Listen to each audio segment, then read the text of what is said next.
Because we might not die. But if we don't try, we won't know.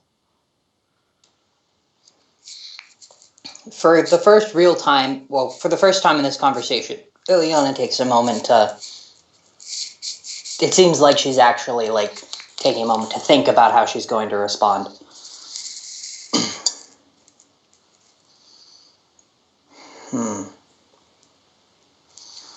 Well...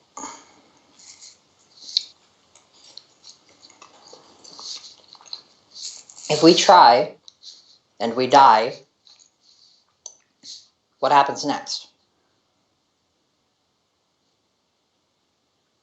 Or if we try and some of us die, what happens next? Well, we keep trying. Those of us who are left. Because those of us who died were fighting to do the right thing. And it would be appropriate to honor them by continuing that path.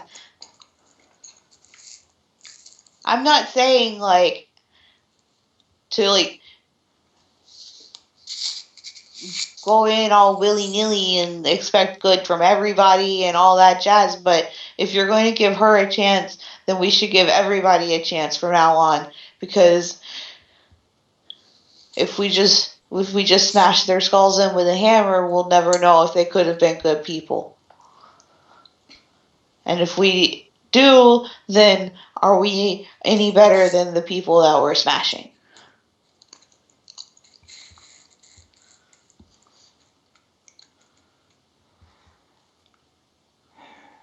It takes a delicate balance, Zamifi.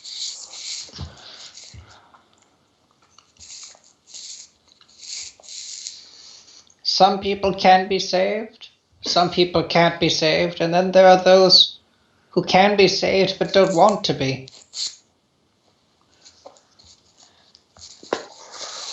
I think that she's using you, and that she's going to hurt you all, and you guys aren't going to listen to me. And then it's not going to be a moment of I told you so, because you're all going to be dead because you didn't listen to me.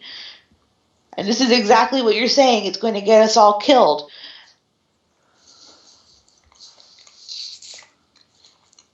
Well, I've got two things to say to that. One, you never know unless you try, right? But two, and more importantly than that,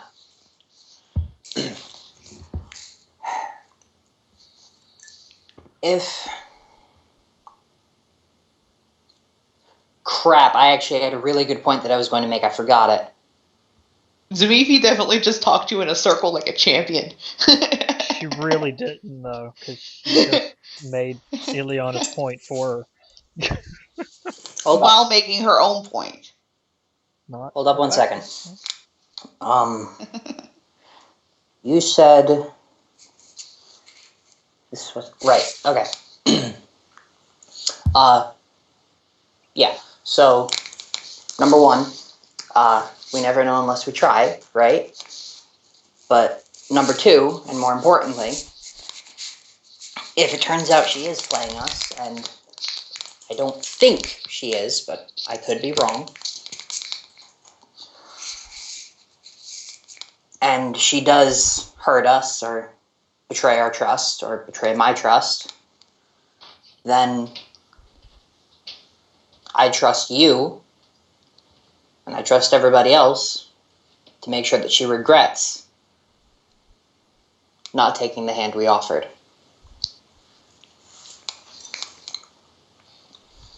We don't have to save everybody. We don't have to try to save everybody. We just have to make it known that if we offer that chance to somebody, and they don't take it and they don't try,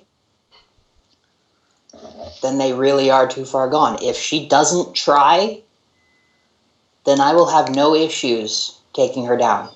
But she wasn't even willing to say that she would try. Were you not listening? Probably because right now she isn't sure whether or not she wants to try. The only reason why she might even be considering it is because I sat down and had a 2-3 hour conversation with her. Because I tried to talk her into a position where she could have the right state of mind to think about trying. And you weren't there for this, but when I brought her upstairs, she willingly shackled herself. And you left her upstairs. I locked the door and I made sure that she couldn't unlock it. You think? I'm pretty sure. But if she's gone when we come back up there, then we know that she can't be trusted, and we know next time we see her, she dies. And how many people will she kill before the next time we see her? Better question.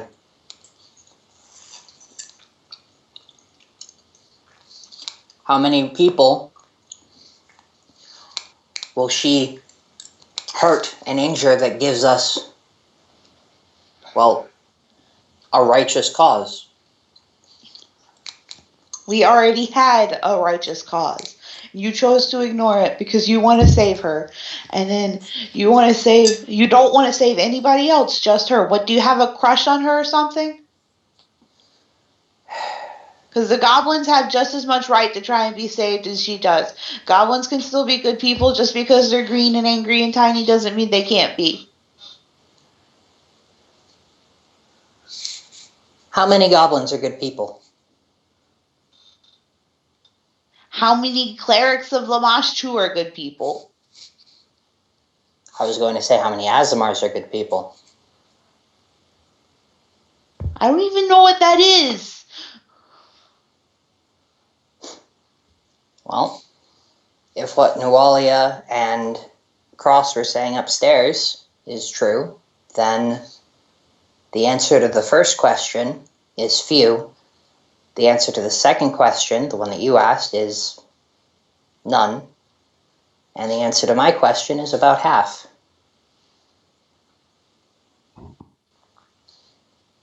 I know two. One of them is a great person. I'm going to kind of lightly punch you on the shoulder. One of them killed a lot of people. But if there's a chance that we can turn the one that killed a lot of people into something even half as good as the person sitting next to me, isn't that worth trying to do? So he's going to look around and see if there's like another person sitting next to you. She's like, you realize I'm the only one here, right? Oh my god, she's an idiot. Yes, I do realize that. Okay. I'm not a Wasawar. Well, actually, yes, you are, in point of fact.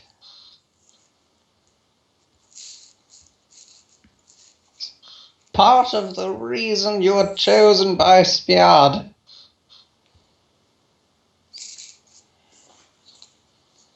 You are of celestial lineage, Zamifi. My mom was a gnome. My daddy was a gnome. My grandma was a gnome. My grandpa was a gnome. I'm pretty sure that lineagely, that makes me a gnome. I would think so, but this kind of thing, it's tricky. It doesn't necessarily carry from one generation to the next. It can lie dormant for any number of generations. Gnome.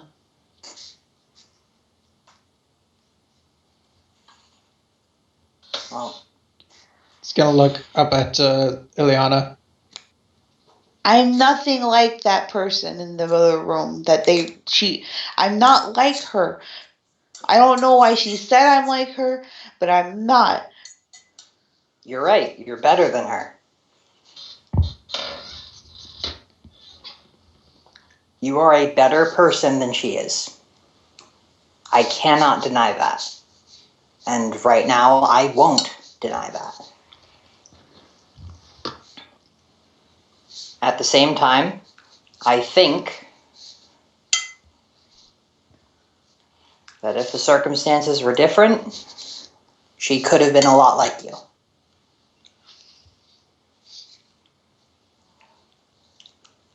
You guys just need to think more like gnomes. See, if we get a lot...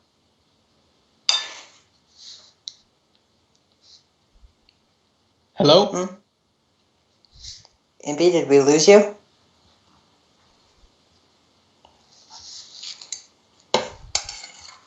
Yep, Impy? she dropped. Damn. Yep. Twice in this conversation. Skype doesn't want us to continue it. Hashtag thinking like gnomes is the worst idea ever. God, I fucking hate gnomes. I've got this.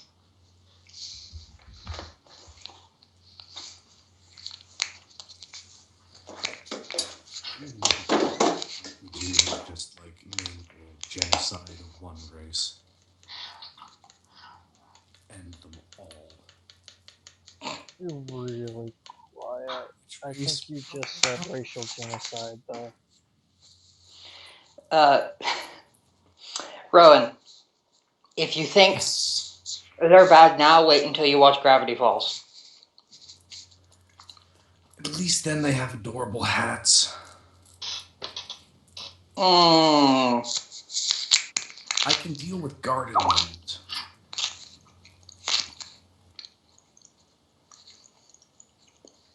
These aren't garden gnomes, though. These are... Alright. Garden gnome was common. When you walk into Gravity Falls, every single supernatural creature and thing that you find in there is going to be the Brothers Grimm style fantasy creature with a childish getup. That's kind of awesome sounding, actually. The first time you see the gnomes, they try to kidnap one of the main characters and force her to marry all 1,000 of them, making her their queen. That sounds a bit far. Okay. For a kids show, that's something that's reasonably appropriate. It's easily enough overlooked from a kid's perspective, and it's just like, oh, hey. Fucked up that is? Cool. Yeah. But when you're older, you're like, that's... Exactly. No, that's fucked up. That's dark as Yeah. fuck, man. The shit. Exactly. Just the South Park sock gnomes. And Gravity Falls is like that, like every other episode. I will definitely have to check this series out. The main villain. The first time the main villain shows up, he gets summoned by the then antagonist of the series. This is his first introduction. It's near the end of season 1. And he's summoned by the guy who is acting as the main villain for the first season. And just to show what he could do, just to give an example of what he was capable of, the main villain, Bill, a demon, looks around, notices a deer nearby, and proceeds to psychically rip all of the teeth out of the deer's mouth, and then proudly present them to the person who summoned him. What the shit? And then when the person who summoned him, when he freaks out, the demon's just like, just kidding. And then proceeds to pick up psychically each and every one of the teeth from his hands, put them back into the deer, and then slap the deer and send it off scampering. What the fuck? Yeah. And that is only literally the smallest taste of what this thing is capable of.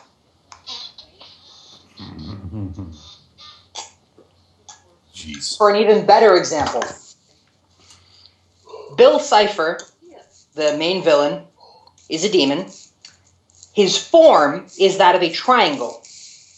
He looks like a yellow triangle with a single eye in the center of it. He wears a top hat, and he carries a cane everywhere. And he's got little legs and arms that stick out of the sides of the triangles. That is Bill.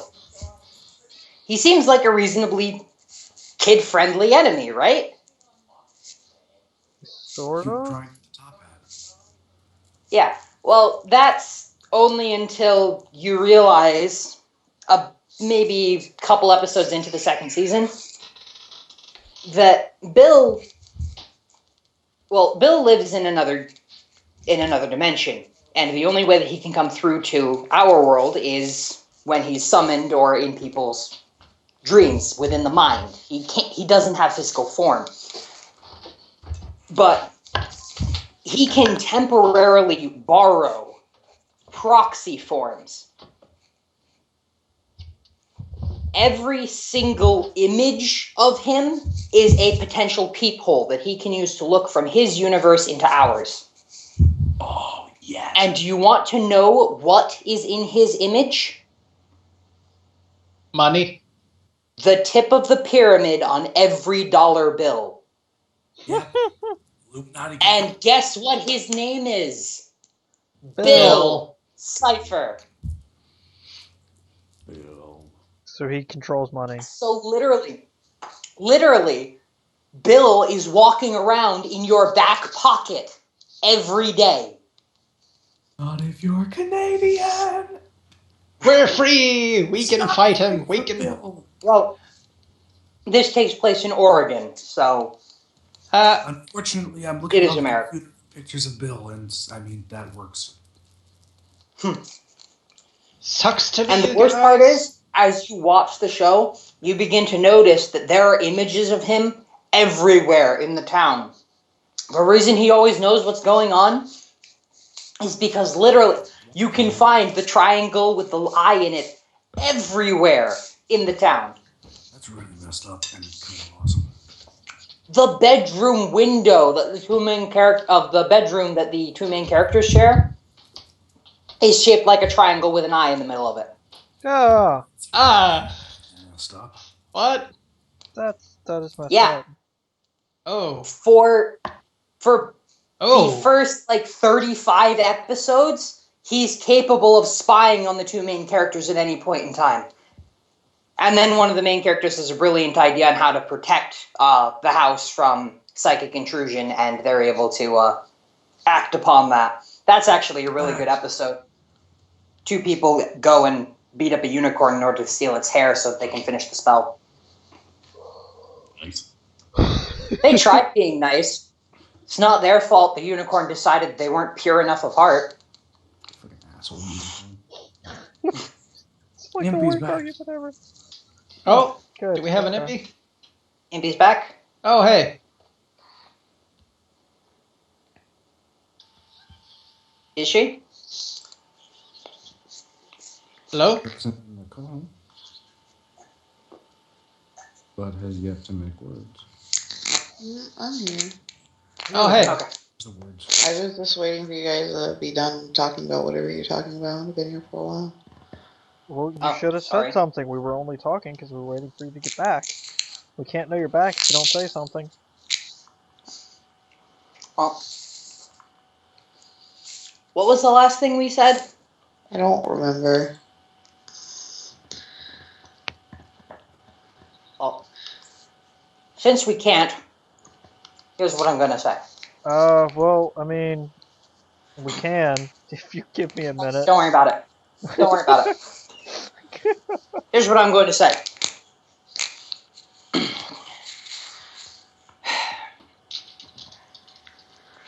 You're a very stubborn person. You know that, Zimifi?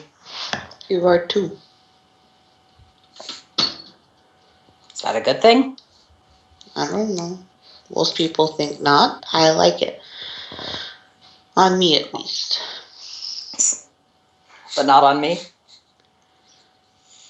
Makes me feel like you don't care about what I say. It makes me feel at times like you don't want to listen to what I say. So I guess it's a useful thing, being stubborn and tenacious, but at times it can come across as a somewhat negative aspect of somebody's personality. Well, I'm not here to talk about whether or not tenacity is a good or a bad thing. I came down here to say thank you.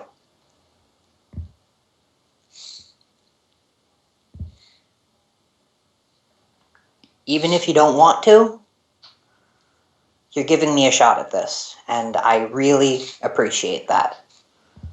So thank you.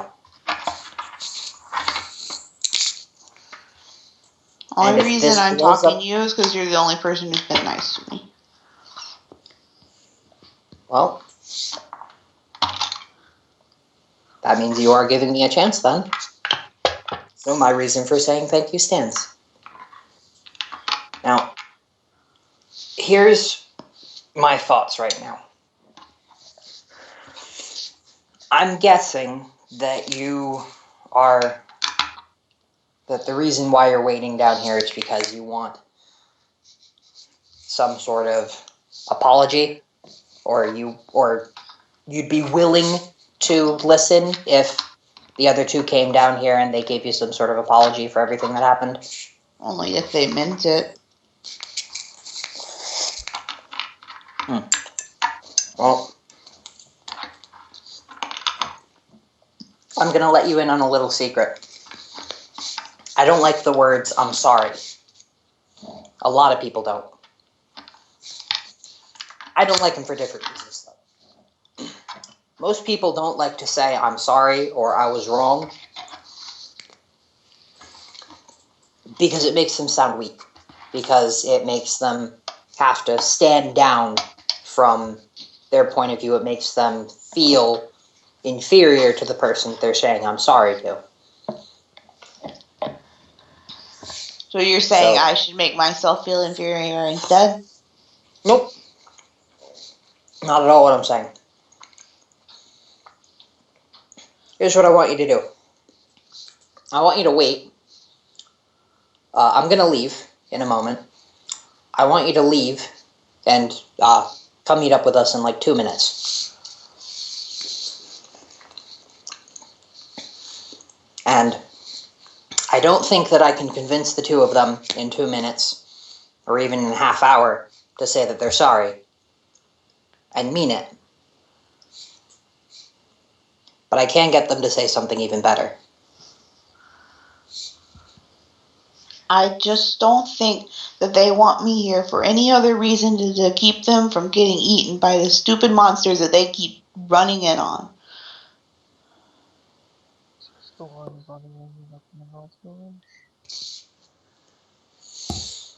Well, yes, Zamiki opens the door, but you're the one who charges into the room before her. No, I don't. Yeah, you do. Because I always roll lowest on initiative. Usually it's me who ends up charging in. Yeah, no, I stay behind the melee combatants. Regardless. On initiative, people are always in the room before me.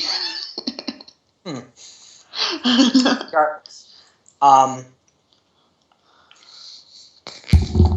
What was I going to say?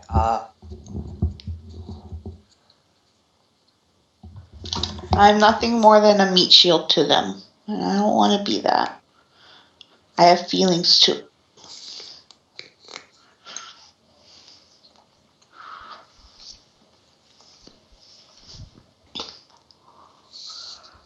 Well,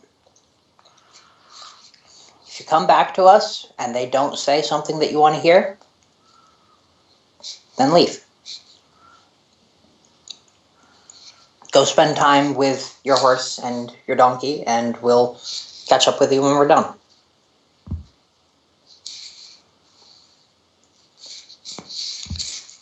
But give him a chance. Can you do that? I'll think about it. 2 minutes. I'm going to stand up. Seriously. And I am going to sprint back to the room with the pillar. That is the most tolerating hermit crab ever. Well, you didn't go into the water.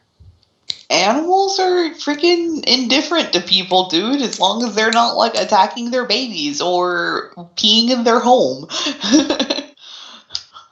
Or hungry. Pretty sure hermit crab's diet is not people. I'm gonna be They're bottom honest. feeders, yeah. Yeah, except you know that hermit crab's bigger than you. Anyways, sprinting back to the rest of the... That doesn't make it not a vegetarian anymore. Sure, assuming it's It vegetarian is in the part of first the place. nutritious balanced breakfast. Why? How much moss does JD have on him? How often does he shower? I suppose we will be waiting there. JD is really more of a mold beast, let's be honest. Alright. I get back to the room with the pillar. Okay. Got a little under 2 minutes. Here's the deal.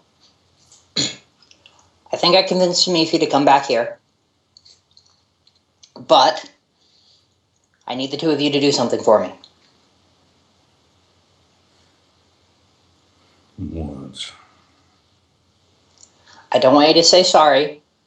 I don't want you to say anything except for 2 words. Thank you. Can you do that sincerely? Gonna do that. Look back and forth to each of them. For wasting the past 4 hours because she's sulking? JD? Can you say thank you for anything that she has ever done? Can you look back and can you think of one thing that she has done that deserves a thank you? Right now, no, because I'm mad she's being a child and wasting the past 5 hours of her life. Then stop being a child yourself and be a better person. Can you think back to one event where she has done something that deserves a thank you?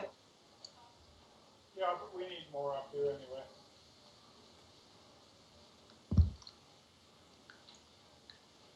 Is the background noise done? I heard background conversations for somebody. Yeah, somebody was yelling on the stairs. Anyways,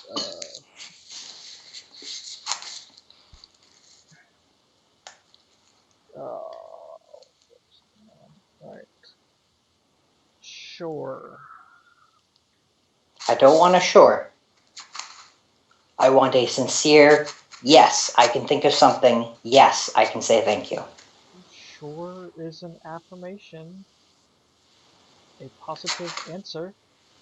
The tone of voice wasn't. It's because the tone of voice is a very frustrated young man.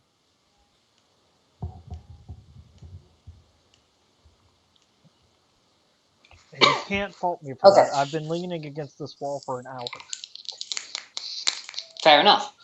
But I can fault you for this. Sometimes you gotta suck it up and you gotta do stuff that you don't necessarily like to do. If you don't want to do this, then fine, don't do it. That means Zamifi is walking upstairs and out the door. Or she might be, I think. Regardless, what I want you to do is I want you, when she gets here, to say thank you and mean it. That is all.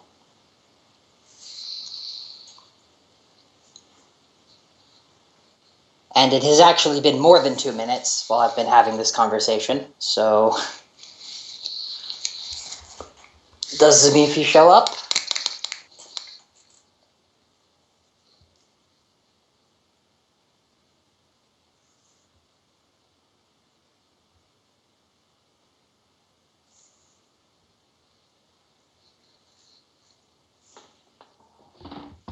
Impy?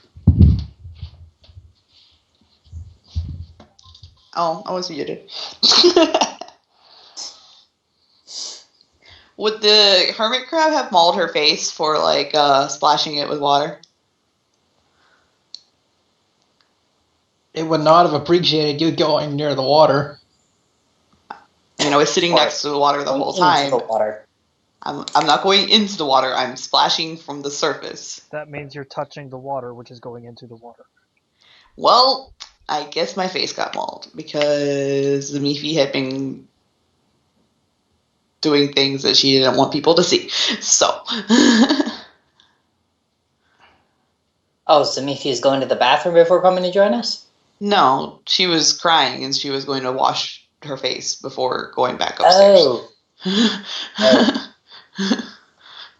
Went in the completely wrong direction there. Jeez, Scott. Wouldn't it be weird if you peed out of your eyes? Just saying. We are not crying, we are merely vomiting through our eyes. I never specified that because nobody ever said they looked her in the face, so.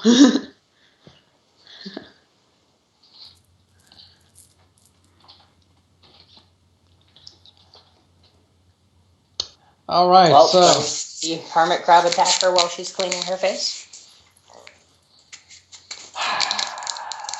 Let's see here.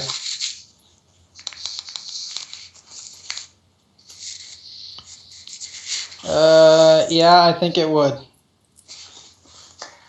In that case, maybe a little combat can do what my words couldn't. And besides, I'm sure that we'll hear the sounds of combat eventually and come join her. Okay, I need you to roll initiative. 2 minutes. I doubt that this combat is going to take more than 20 rounds.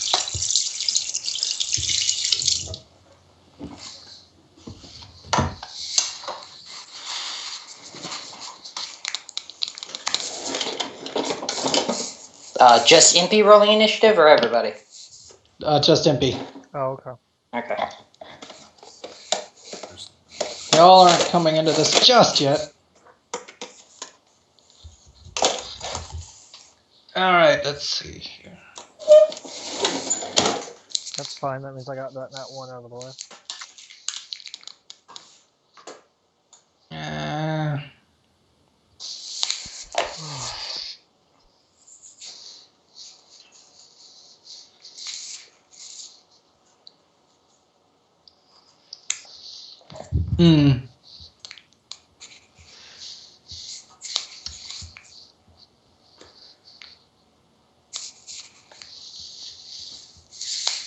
Question is whether or not I would count as entering his pool.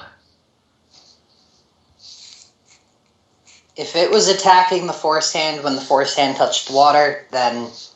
Yeah. Zamifi putting her hands into the water probably counts.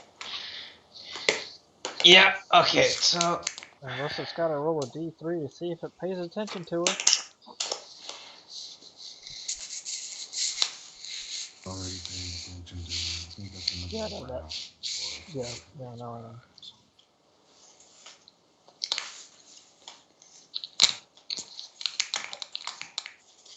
Oh, that's unfortunate. I'm currently away from the computer. I'm still using my tablet, so what happened? It also rolled an 11, but it's got a +3 and Tamika has a +2. Okay. Ah, well. She's got this. Probably. The crab scuttles along the bottom of the pool and reaches up and snaps at you. Let's see here.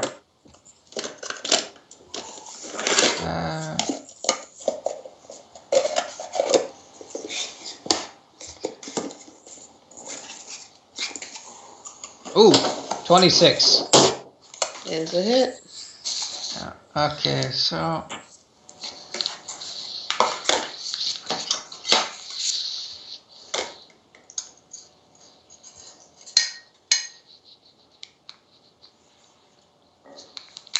Come on, with me.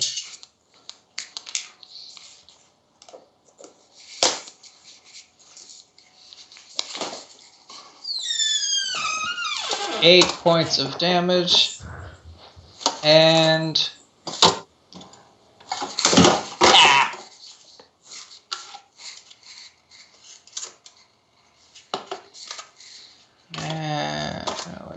Okay, and what's your CMD? 17. Okay, and you're grappled. Okay. Ileana, let's give her 2 minutes. We go back looking for her in 20, and that's unfortunate.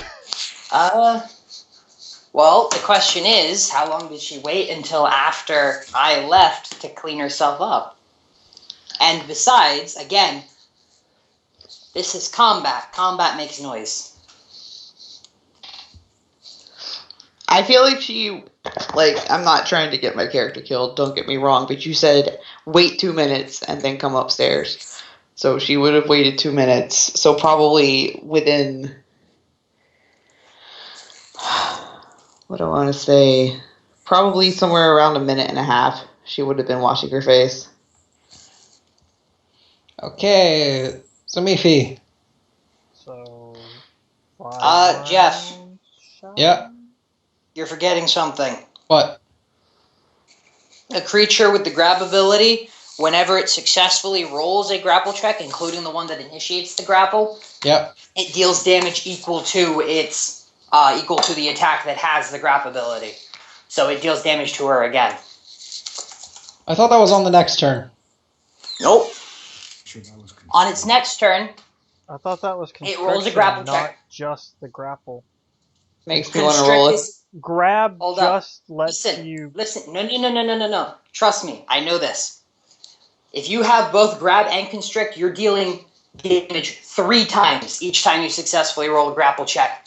Well, twice the turn you initiate it. Sorry. Once the turn you initiate. Okay. Fine, I'll do the thing. There, that's an extra 9. Okay. I'm sorry. And you and I are going to have a talk about the concept of same team, Scott. Follow the rules. Sworn that's not how grab works. It is. I don't think that's how it works either, but whatevs. Attempts to start a grapple as a free action without provoking, unless otherwise noted. Grapple will be used of same size or smaller. If the creature A can successful use grab hold does on not deal creatures. any extra damage unless the creature also has the constrict special attack. It does. It does have constrict? Yeah. Then that is how it works, yeah. But you have to grab only lets you make the grapple for free without provoking an AOO. Constrict is what does the damage. Mm-hmm. You guys aren't reading that thoroughly enough. Regardless, we'll worry about this after combat. I am going to attempt to break the grapple. I fail. Okay, you doing anything else? Nope. Okay, you guys make a perception check. A successful hold does not. We'll have to talk about this after Scott because I'm not seeing it. Where's my token?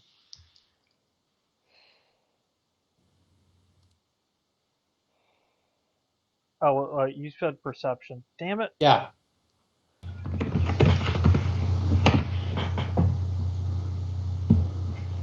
Okay, Scott, make a perception check. I just did. Okay, JD.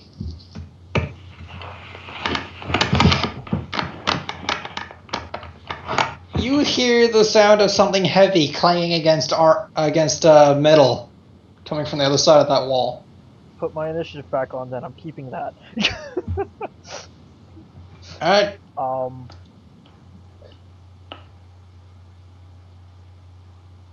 Gonna look over to Liana, look across. Yeah, I don't think we have 2 minutes.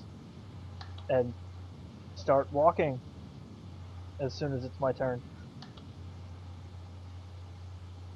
Okay, now, like everybody else, to roll initiative.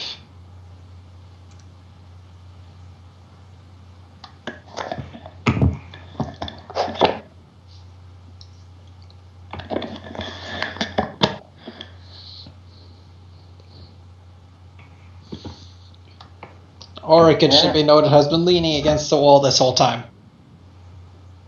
Don't forget that both JD and Cross have a +2 over their normal. Oh, right. So... Okay. Damn it. I don't want to fight this number. Thank you. Not that it really changes the order any, actually.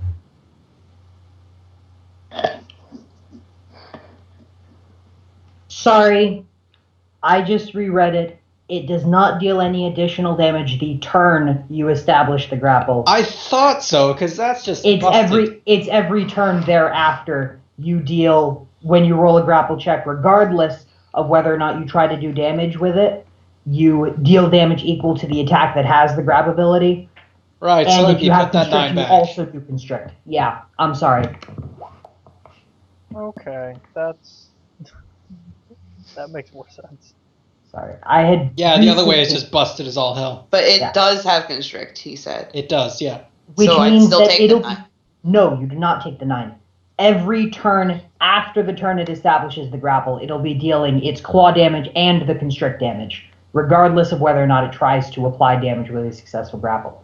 If it tries to apply damage with a successful grapple, you'll be taking damage 3 times.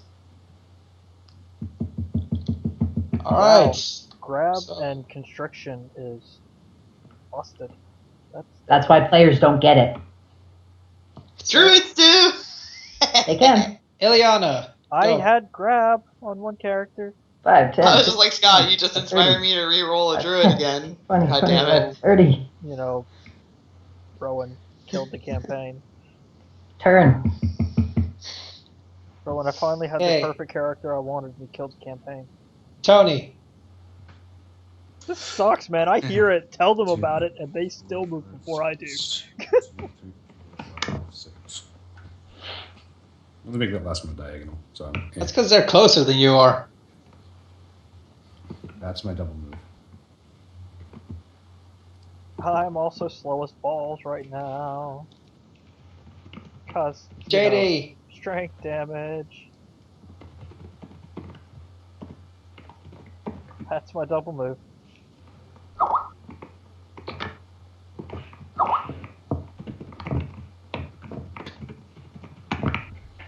Okay. Hermit Crab. So Constrict just does auto damage? It needs to roll to maintain the grapple. So it needs to roll a d20, and it needs to pass the... I'm pretty sure it passes. Now that it's successfully maintained the grapple, it can choose to move with her, it can choose to pin her, or it can choose to apply damage to her. Regardless of which one it picks, it deals damage equal to its claw attack and damage equal to its constrict. If it chooses to just damage her, then it applies its claw attack one more time.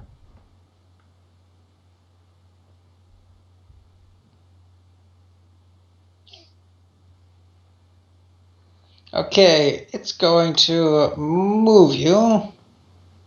I believe it can move half its move speed when grappling something. Correct. Not that it matters, it's irrelevant. This way. What?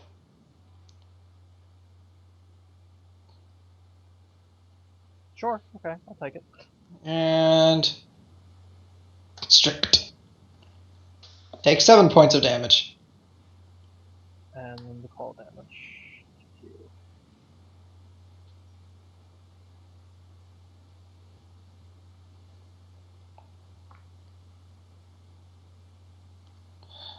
Okay. What about the claw damage, Jeff? Oh, it does both? Yes. Yeah. Oh. And it does claw damage twice if it decides to focus on dealing damage. Another 7. Ouch. But it didn't because it moved. Yes. Correct. So, 2 damages instead of 3, but God. Zamevi. That's him to break. Let's see what its CMD is. Versus it's a grapple CMD. I don't think I make it. And its grapple gets a +4 because of grab. Yeah. And it gets a +4 because it's in control of the grapple. +5 for being in control. You do not beat its CMD. Sorry, I don't have anything to do otherwise, so I mean, I'm going to use my last lay on hands. Hopefully I'm not going to call for help. I want to point out that the 4 is already included in the stat block if it has. Oh, is it? Yeah. Yeah, I guess it would be. That would make sense. Okay, Auric. Oh, what the hell? 1, 2, 3, 4, 5, 6. 1, 2, 3,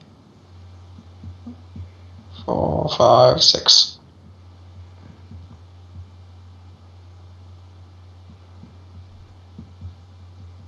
There's actually no way I'm getting to this combat in time to even use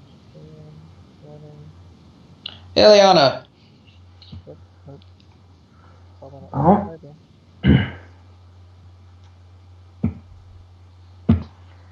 This thing's a vermin, isn't it? Yes.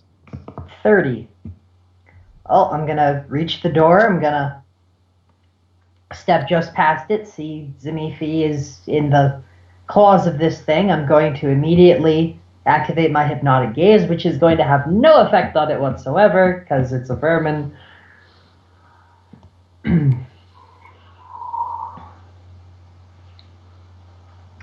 Is that it? And then I still have a standard action. I'm just thinking of what to do with it.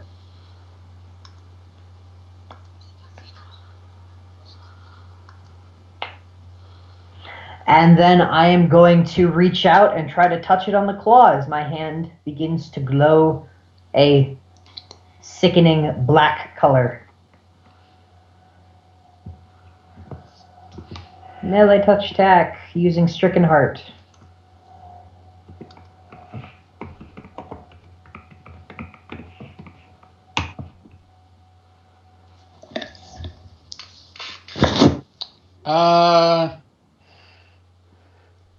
You just managed to fail. Okay, well, it's still hanging around in my hand for another 4 rounds, so... Alright. I tried. Cross.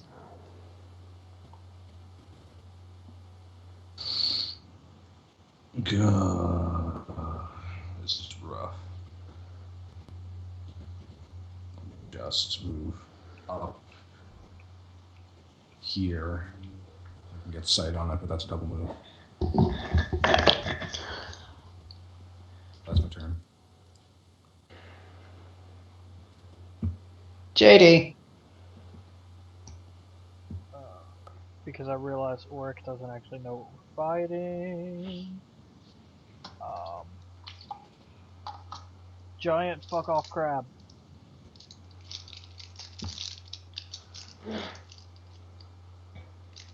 And I'm gonna point down the hallway, like towards the stairs. Giant fuck off crab.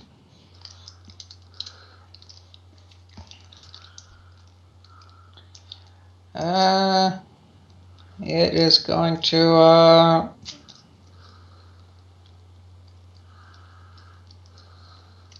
reach out its other claw and try and hit Ileana from around the corner. First, it has to make the grapple check to maintain the grapple. Otherwise, Zimifi is able to escape. I'm pretty sure that does it. It also gets crazy bonuses because it's already maintained a grapple once. And then, instead of using that grapple to maneuver or injure Zimifi or anything like that, it can take a -4 penalty to reach out and try to attack me. On the grapple or on the attack? On the attack. Alright, well then. And I think there's also a penalty for going around a hard corner, isn't there? I have a cover bonus, yeah. Alright. 19. Well, am I getting cover or am I getting full cover? Cover. In that case, a 19 hits. My AC was a 19. Alright. Now, I'm wondering if I can grab both of you. It can, but then it takes a if it tries to establish a grapple on me as well, it takes a -20 penalty. And if it succeeds, It takes a -20 penalty on all grapple checks from that point forward. Because it's trying to grapple multiple people. It needs to treat those as if he's not in a grapple. In order to do that, you need to take a -20 on the grapple check. All right. Here we go. The sad thing is, he can still theoretically potentially pass. Especially on Zamifi, since he's getting a +5 for being in charge of the grapple. He'll only take a -15. So it cancels out his bonus. Zamifi! Which is scary. You didn't deal the damage. How much damage did I take? No, you didn't take damage.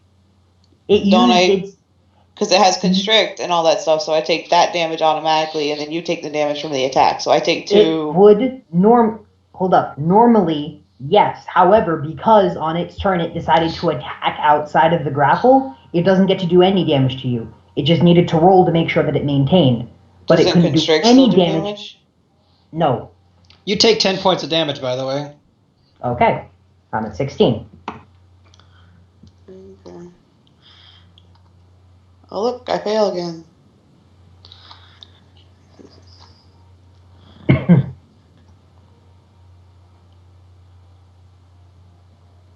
That's all. You can have Elian do anything? Sure. Elian can be assisting you. He gave me guidance or something. I don't know. Well, each turn you can have him make a combat maneuver check, DC 10. If he succeeds, you get a +2. Yeah, it's better for him to just give me guidance. Yeah, that sounds like a legit statement there. I believe you.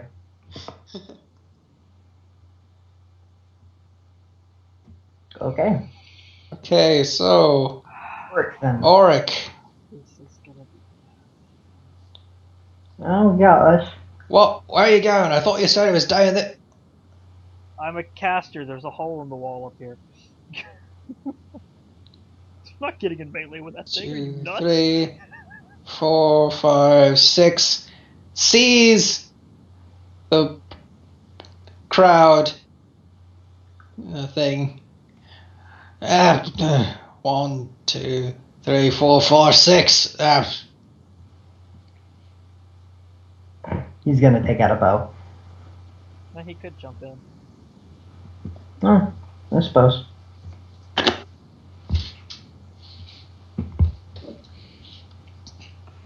But again, this is gonna end badly in just a moment. Ileana. Hand still glowing black with energy. I reach out to try to touch it again. There you go.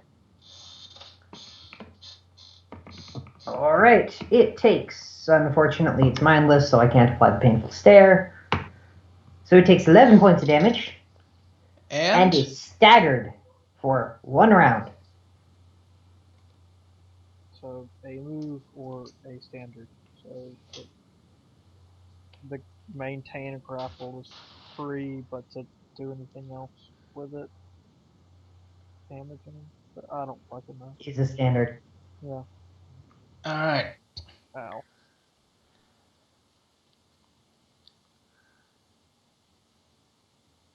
Tony annoyed.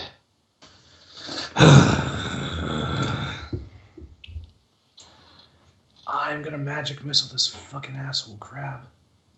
And I'm going to use a point from my arcane reservoir to boost the caster level up by 2.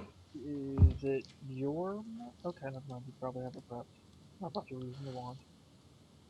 No, I'm not. Can't boost the wand. That's why I was confused for a second. Which means I am casting as a level 7, which means 4 magic missiles. Fuck you in particular. Ouch. Decent damage, above average.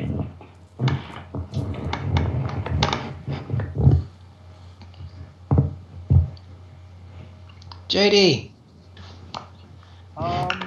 Remember I'm warded against animals and they don't like to be within 30 feet of me? It's a vermin, not an animal. Truth. It doesn't care its asshole. Yep. If it were animal, it would have taken another d6 plus 2 points of damage from my attack. Well, it's staggered enough. Running, jumping into the water, and hollering, "Let go of my paladin!"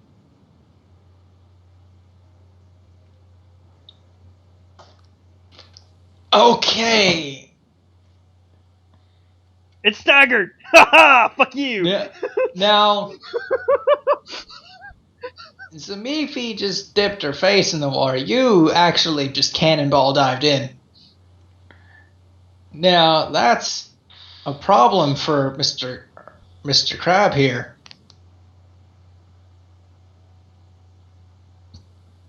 He's actually going to let go of the grapple and start advancing on you. Oh, tell me he provokes. Yes. Only if it. Well, he would provoke from me, but there's the corner, so my odds of hitting are slim. I assume Zamifi didn't have her weapon out. So I'm gonna take a slash at it as it moves away. Ooh, you hit it. Even with the +4 AC? For the corner? Yeah. Yes!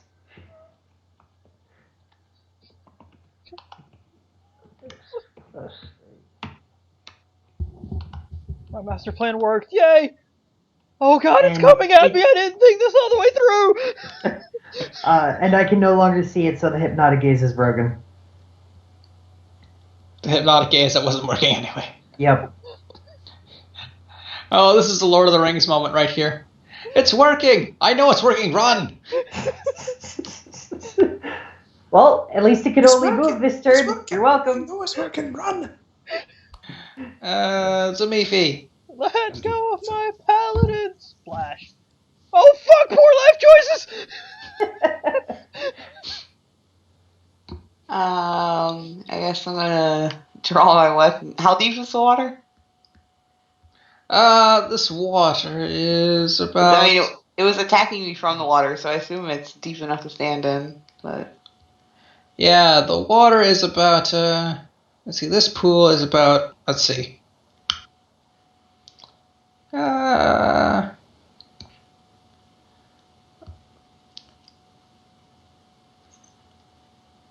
The pool is about 5 feet deep. Ah! Fuck! Yeah. You're almost in over your head. Quite literally. Almost. Wah, wah.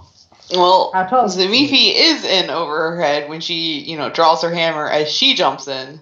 Yeah, I never rolled my height, so I don't know how tall JD is. I'll get around to that momentarily. Fuckers are rolling a height. Pick a number. And let's see if I succeed on a swim check. Probably not, but let's just see. Oh, hey, I do. As long as it's not like river. It's pretty calm water, so. Now I'm in the pool, and I'm a smack at this hermit crab.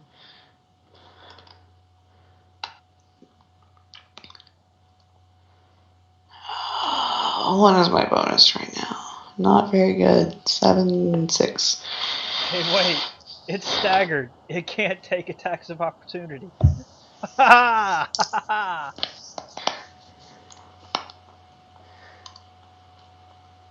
Ileana should definitely delay till after JD so that doesn't change. Why would I delay? Is it still...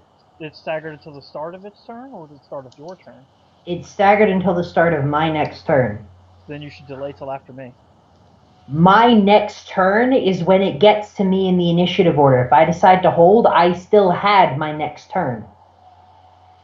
I just decided to put it off. Doesn't work that way.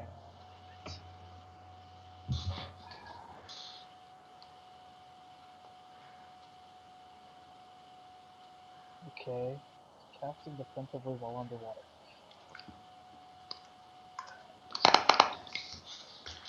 Okay, so... Is that your roll for, attacking it? Yeah. Okay, you don't hit it. Yeah, I figured. It just clangs right off the helmet. The expensive helmet! Bigger issues right now. The helmet can wait. Auric. 1, 2, 3, 4, 5, 6.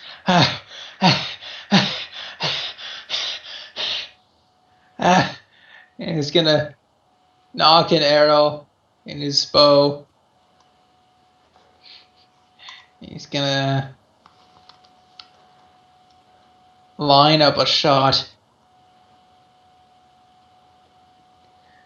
A very tired shot from jogging around in the...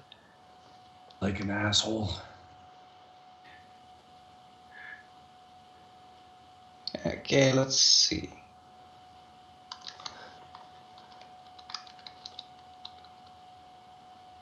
All right. Taking the -4.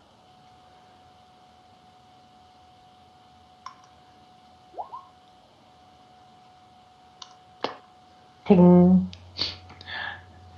Are you kidding with that number? It's more like sploosh. It drops into the water just in front of the crab.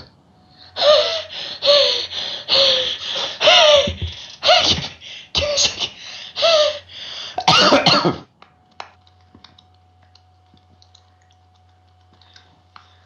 Ileana. Oh.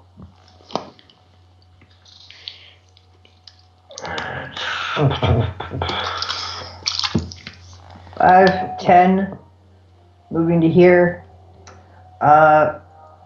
Going to Blistering Invective won't hurt it. None of my spells can affect it except for Stricken Heart. I don't want to use Stricken Heart again. It's out of melee range. I'm a terrible swimmer. Good thing you have that bow. Yeah. I am going to drop the Sword Cane as I go. Going to draw bow. Going to knock an arrow and take a shot. Taking a -4 non-proficiency penalty. Taking another -4 penalty to make sure I don't hit an ally. Ouch. You could crit. But you don't. You don't. And now that goes up by, every other shot after this goes up by 2. Okay. That shot doesn't even make it as far as Zamifi. I'm not good with this thing. You're not proficient. So you knock it, you start to draw back, but you don't realize you have to pinch the knock of the arrow. It So just clears the bow. It just clears the bow and then just drops out of the air. Alright. I've actually seen someone do that who didn't know how to. He had always shot compound bows. He didn't know how to shoot a recurve. So he knocked it and then drew back on the string, but didn't pinch the knock of the arrow like he was supposed to. Huh. And the arrow just fell off. It was really kind of funny. Alright. Anthony. Magic missile. I'm not using an arcane spool yet. Fuck you.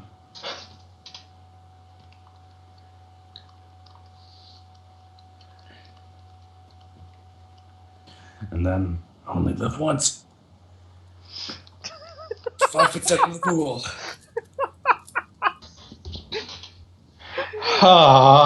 JD started a trend.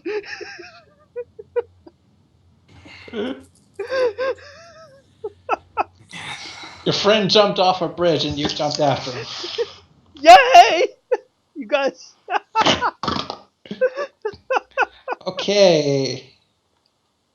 JD. Oh my god. JD, you feel a sudden burst of strength in your legs. You can move up to 10 feet without provoking AOs. Fun. Right now. No, right now before taking your move action. No, that's you get to awesome. Move 10 feet. I'm gonna go backwards. Hey, look! I'm not in melee range anymore. Magic missile! Fuck you, die! Yeah. Please, what the fuck you die? Okay, so with that, the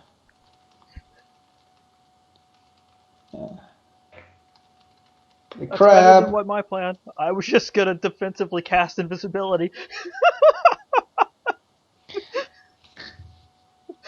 And I'm gone. With that, the crab sort of sinks back into the water. Woohoo! And just sort of slumps down in the helmet. Oh, we used way too many resources on a fucking crab. Kidding me? That crab was durable. Those resources were necessary. Just gonna schlock out of the water. Beefy, you okay?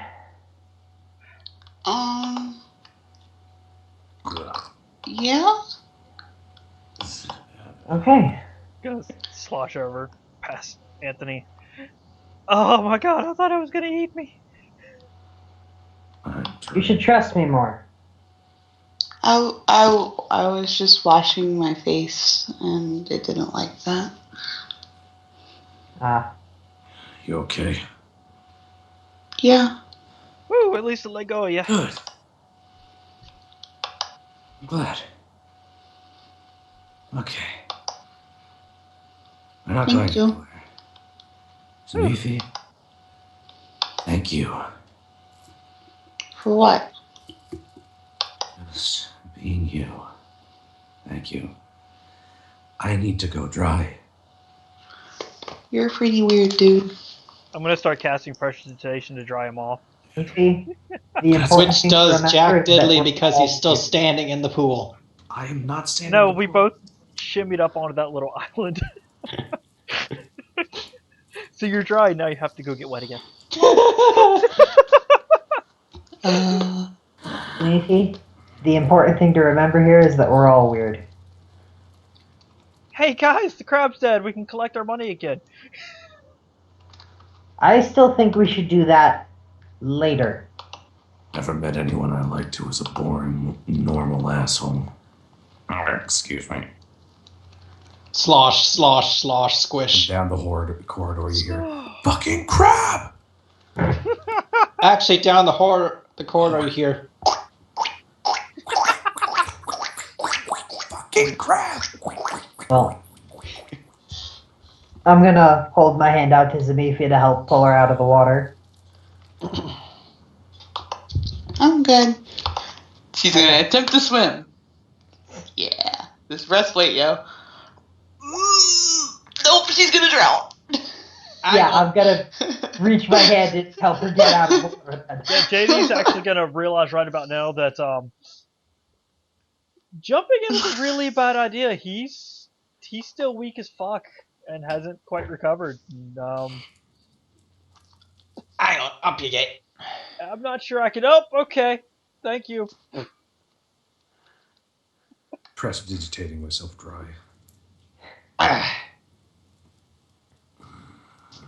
You too.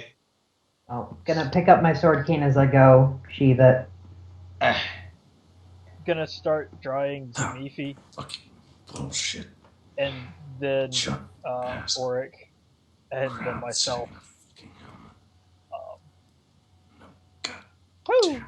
Sitting in the fucking helmet. What happened to your shell, crab? Oryx jumping in and going Shell crab. to lift up that Piece of shit, crab. big ass helmet. Can I take? It's been a while. Can I take another look at it? Sure you can. Now that there's not a crab living inside it. That helmet is not solid gold. Parts of it are bronze. But you can tell that it's still worth 3,000 gold pieces, roughly, to the right buyer. Auric, You also know it's heavy. Auric, are you able to lift it? Ooh, don't pull a hernia. Hey! We'll have to come back for that.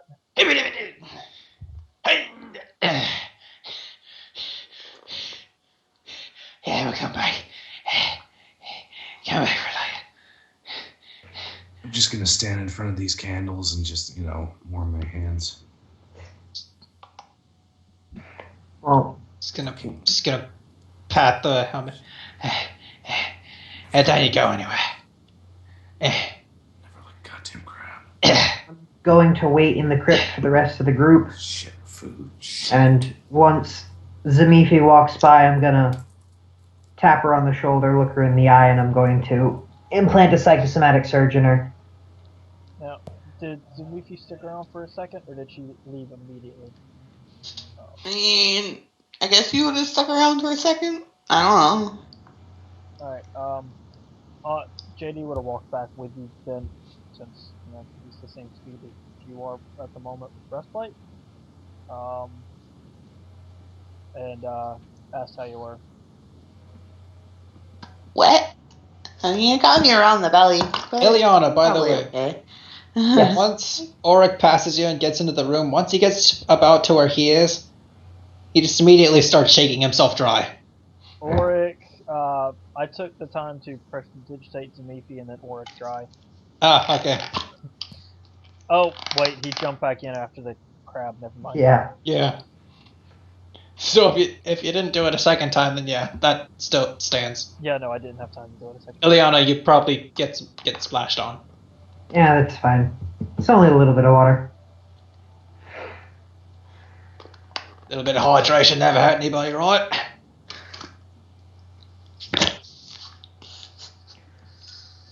Alright. Everybody ready? Yeah. It's bullshit. Hey guys, remind me I'm a wizard and I should not be, jumping in the water with a giant crab. I've been telling You're you that half all right. along. You shouldn't stand in front of me when I'm eating things. Jeez. It was eating you! I jumped in to save you! It let go. I said thank you! I Didn't think the rest of the play back of the head. Hey! You smacked, which means I had to jump in and save your ass. You could have cast magic missile from up there. No, you didn't. With all due respect, Anthony. More targets. Don't. With all due respect, Anthony. I don't care how much respect is behind what you're about to say. I'll imagine it. Besides, Okay. I had my Okay. Zamifi, would you like to lead? Where are we going?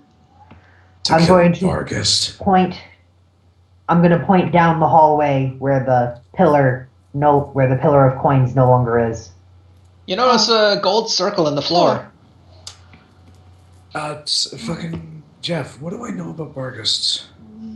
I think we had this conversation before.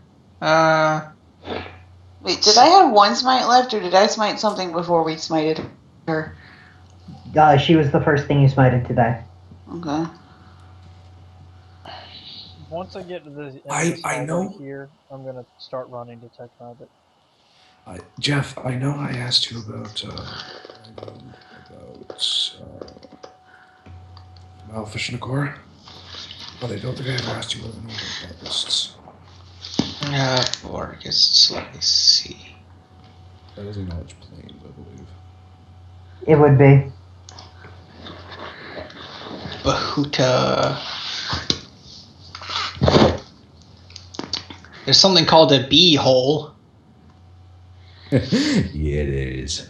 Which one do you want me to open? 25, by the way. Is there anything else to the north here? Just a sec. Okay. 25. Okay, that's pretty respectable.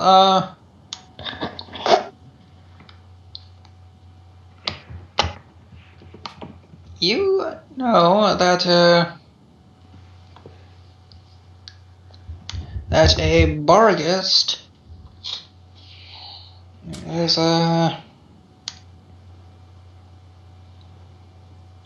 a evil shape changer sort of creature. Ooh.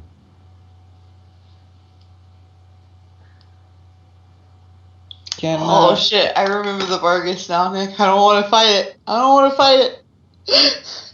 We You got can this. change into a couple of forms, mostly animals or the like. I have almost all of my magic. We got this. I have like none of my magic. I don't think we got this. You have smite. Smite it. I have a smite. Yes, That's a what smite You and a only cure need light one wounds. smite. You only need one smite, remember? And You Pathfinder have- smite sticks around until the end of combat. You have a smite and a free full attack. If you let us prep. Because I have invisibility. And a couple of second tier magic attacks. So, you're going up first, are you? I'm pretty sure Bargus have sent. I was just wondering if there was anything else up there because it looks like. Scent doesn't. Scent lets Well, there is a door there. But if we kick open the door and you're standing in front of the door and she's invisible in front of you, it won't. Or beside you. Scent doesn't allow you to pinpoint its location. Unless it takes a move action to do so, I know. Okay, so. And I did say I was running Detect Magic once I got here. Oh, and also, by the way, you have that +1 natural armor amulet. As a me Oh, yeah. Yeah, Impy, did you remember to include that? And the +1 ring of detection, and you have a magic short sword. Did anybody tell me I needed my magic short sword? No, but you have it. I haven't been. You have magic items, so you do have magic of a sort, I suppose. I don't know where I was going with that. Anyway. Yeah, so what do we see? To the north of you, or to the left of you, I suppose, you see a door. So, 3 sets of double doors? Yep. Can I pick up magic through any of them? Yes. Jeff, is that all I know about Bargists? Outsiders. I keep forgetting what the metric is for what you learn from these. Bargus would probably be a DC 20. Well, not 20. If it's a greater Barguest, it would be 10 plus CR, which I think is a 6 or a 7. If it's a lesser, it would be +4. Well, he wanted to know about Barguests in general. In that case, you would use the lesser. You'd use the base Barguest, so CR 4, I think. So 10 plus CR. Okay, so you would know quite a bit about Barguests in and of themselves. They're shape changers. Normally the size of a medium creature, typically.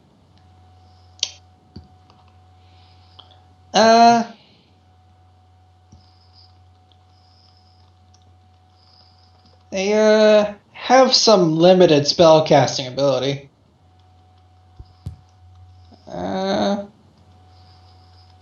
Rather keen night vision and a strong sense of smell. So good luck trying to hide from one. No shit. Yeah. And let's see what else. Question is, in character, do I know about its damage reduction? I think you've already given him his limit of facts. Yeah, I think I have as well. Okay.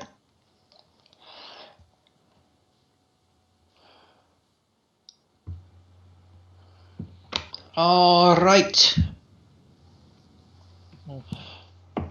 Where am I picking up the magic? Let me just check here.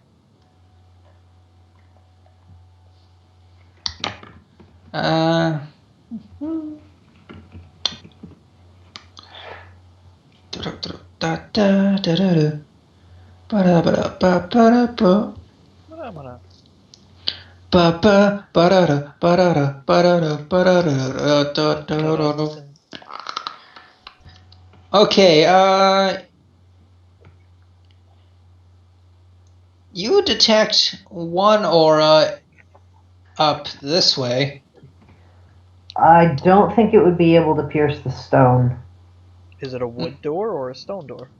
I thought it was a wood door. I thought there were stone doors given the color.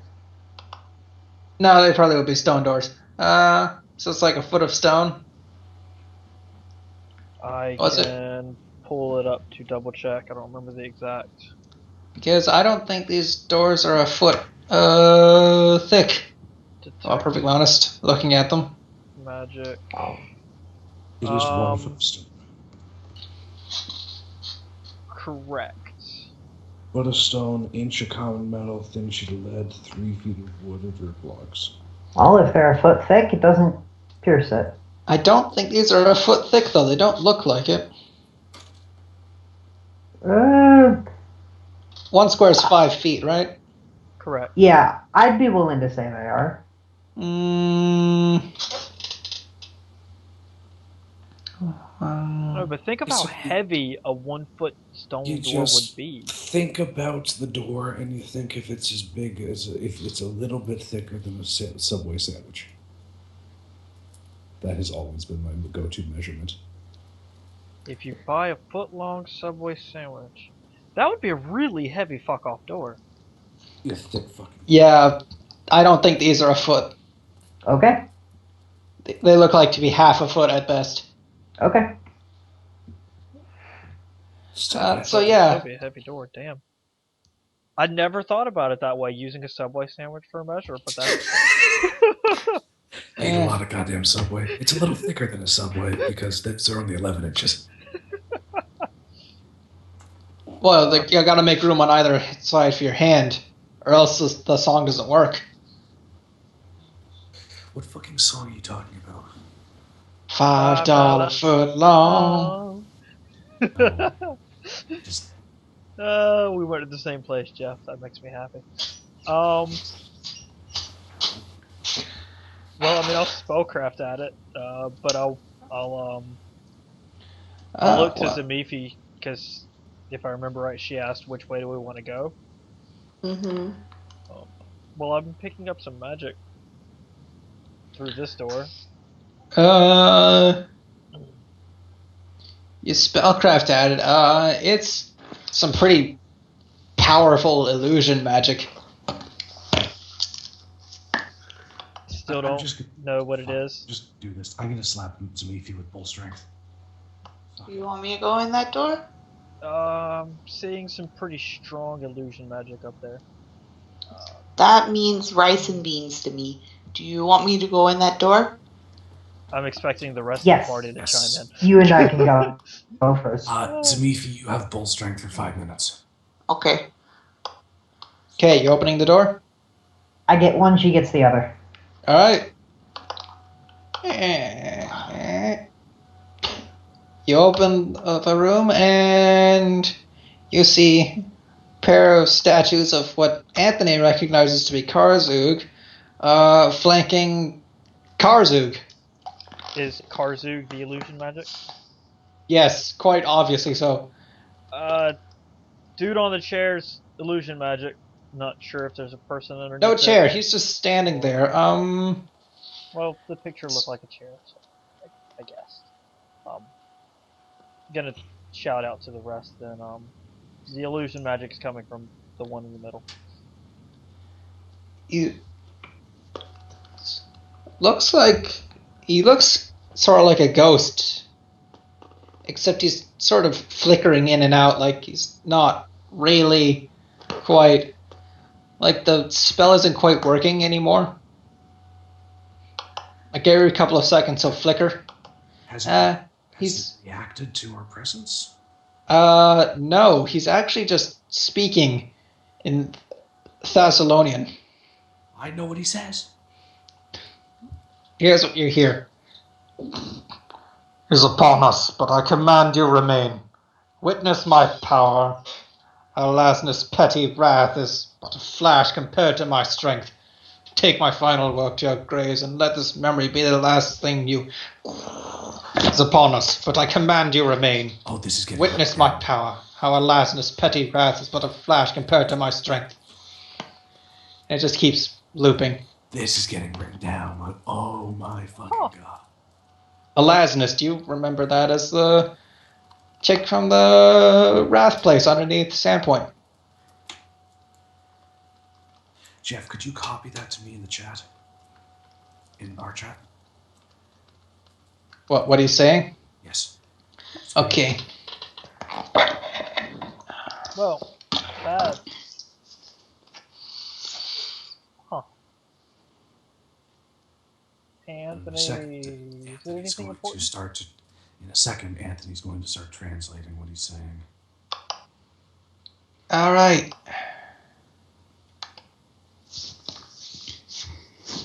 Come on.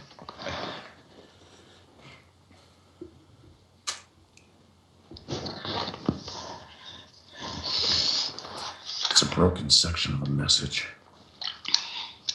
Some kind of... So don't hit it with a hammer? No. I'm gonna pick up a small rock and just kind is of upon us, toss it but I through it. command you to remain. Witness my power, how Elasnus' petty wrath is but a flash compared to my strength. Take my final work to your graves and let its memory be the last thing you... Then it cuts off and repeats again. This is old. This is really, really old. Impossibly old. I'm going to start looking at this room for more history shit. I'm looking around this room for, like, markings or... shit. You just cast a spell on Zamifi, right? That's true. We should probably... Oh, no, there is a throne. Off. Never mind. You guys are right. We should probably hold off on the detailed searches until after we've cleared all three. Well, I can save you a bit of time. This room is, for all intents and purposes, compared to the rest of the place, rather absurdly Spartan looking. You're absurdly Spartan looking. Why, thank you. Spartan. Really all that's in here is a raised dais with a marble throne and a pair of statues of Karzug. I'm going to motion for Auric and Zamifi to switch places. I'm prettier. She's not wrong, Auric. Oh no. And Zamifi and I are going to open the doors together again. Alright, you open the doors. I really have to question why you insist on standing in front of the guy with the large shield and big sword, but okay. Because I have a big hammer and shiny armor. I do. Oh, because I like him being right in the middle of the group. I may be trying to be more me today. That doesn't mean that I'm going to sacrifice a tactical advantage. I still don't trust him. Oh, you have absolutely every right not to, but, you know. He's saying, why wouldn't you want the guy with more AC in front of you? And what he like, if there's any danger, he'd find it first. The tactical advantage is for her to be next to Zamifi. Well, regardless, we push open the door. Alright, this room contains 3 low tables. Their tops covered with a strange and chilling collection of tools, saws, long-bladed knives, and objects whose purpose is not readily apparent. A strange collection of bones lies near the southern table. Too many to be one skeleton, but too few to be 2. Could we get the room revealed? Detect magic running, but yes, we also need. Hang on.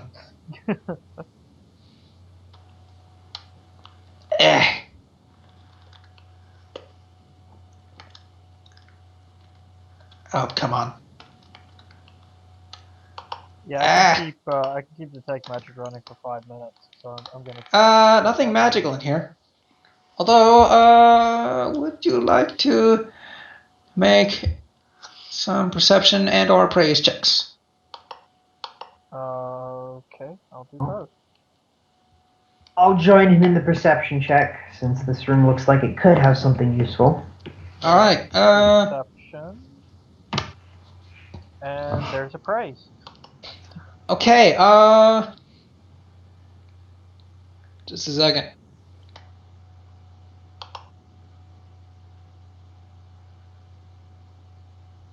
Okay.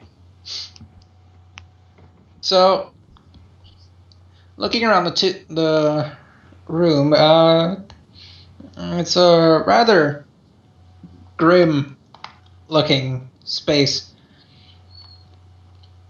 This is what you and I, in the contemporary world, would...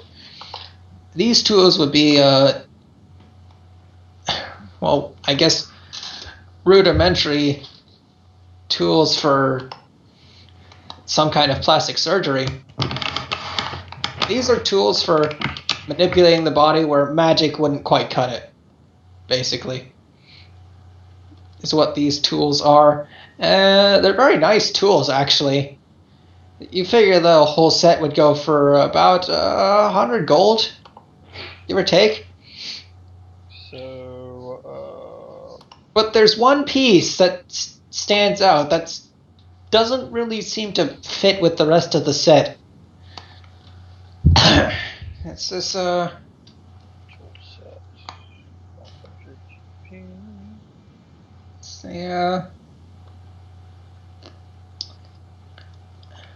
It's a silver and gold 7-pointed star. One side of it is covered with little blades and nodules, and the other side has this thin, curved-looking handle. And there is one other aura if you're looking down in this direction at any point. If I'm looking down, what, down south? Yeah. Down here? Yeah. Yeah. But we can get to that once we finish with this room. Alright.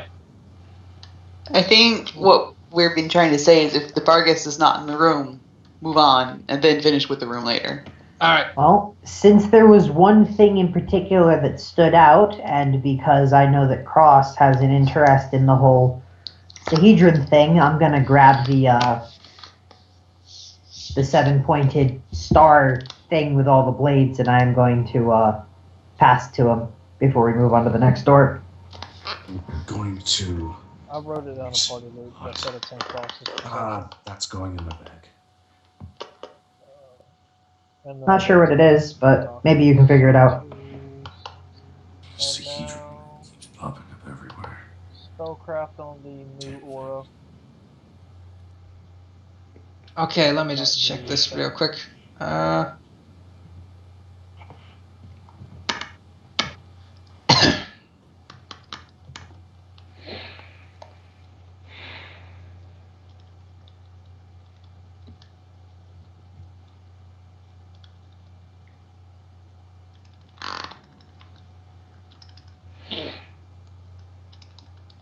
Come on. There you go. Yeah, this door is under an arcane lock. The door itself? Yeah.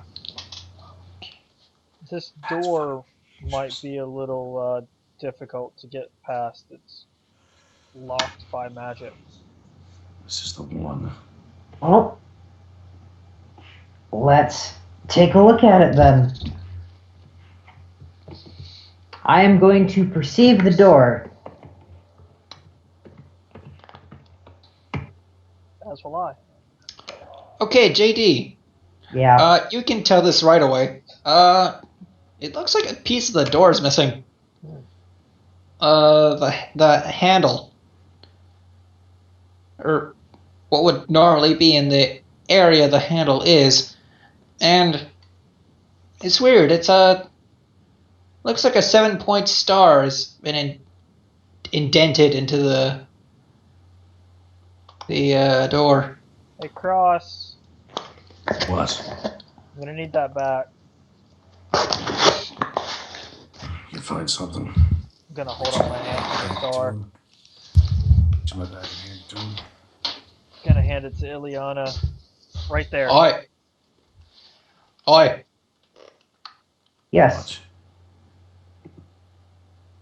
We haven't found this fella yet. I figure this is the place. Very well could be. Do we want to get ready first? Well, I've spread out my resources as effectively as I can. I'm gonna look at Cross. As long as left on that bull's strength. Imagine we've been doing this for like a minute. I would say at least 2 or 3 minutes.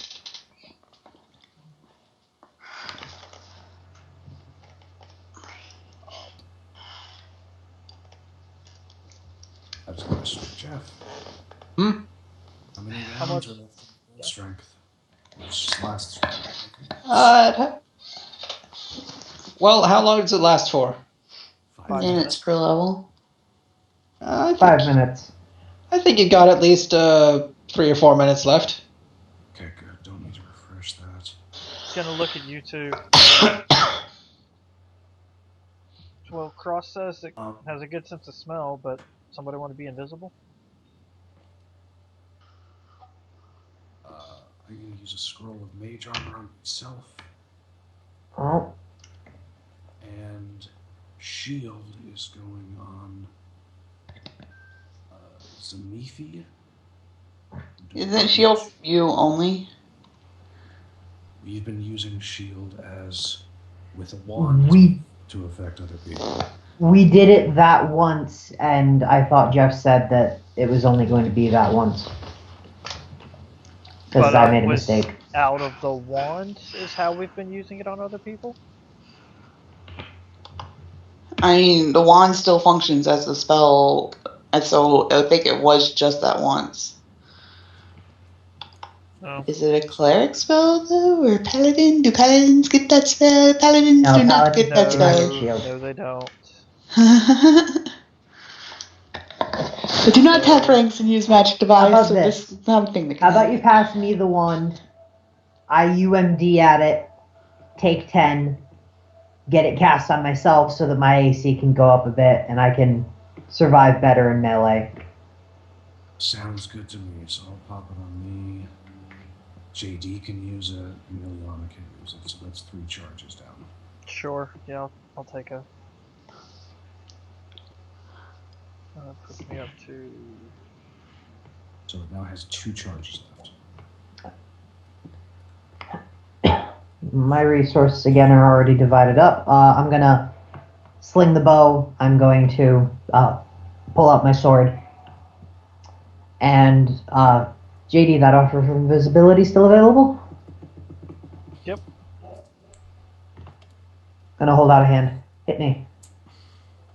Going to, brush my hand against yours, and you're going to fade from existence. Alright. Did Cross already pass forward the key? Yep. He passed it to me, and I passed it to you before we started buffing spells. Alright. Going to fit it into place. Alright.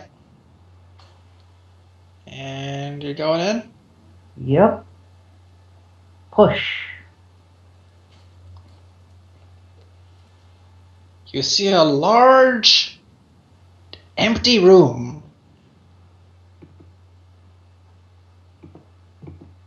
Well, can we get a description of this empty room? You can in just a second. Come on, work with me. Come on. Right.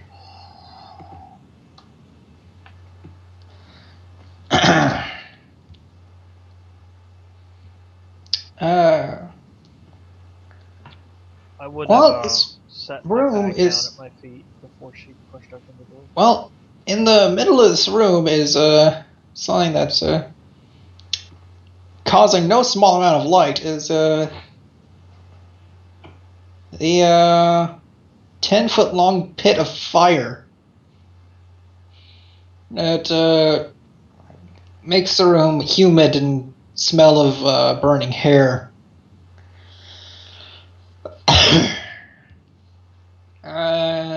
In the upper corners of the room are several dozen golden candles that don't seem even close to melting. To the south is a large carving of the 7-pointed star, the Sahedron. I don't think it's here. It has rudimentary spellcasting ability. It might be invisible. I don't know. JD still has detect magic running, so is it? You can't tell. It doesn't work like that. Unfortunately, detect magic is not the same as detect invisibility. It's a magical aura. I tried making that argument before. The DM said, lol, nope. And every DM I've tried it on has said, lol, nope.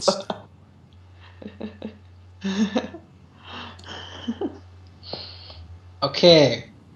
Well, I will instead,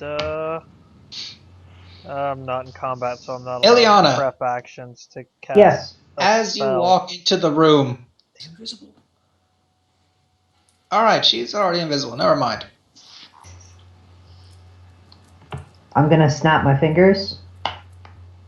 Zamifi, perhaps you should step in, but prepare yourself for an assault. Be careful. Okay. Which way you want to go? As soon as Zamifi walks in, you can't see her anymore. That's annoying. Can we see something else? I'm going to reach my hand through the door and see if my hand is disappearing until I touch Zamifi. As it goes in the door, your hand disappears. Can I feel Zamifi?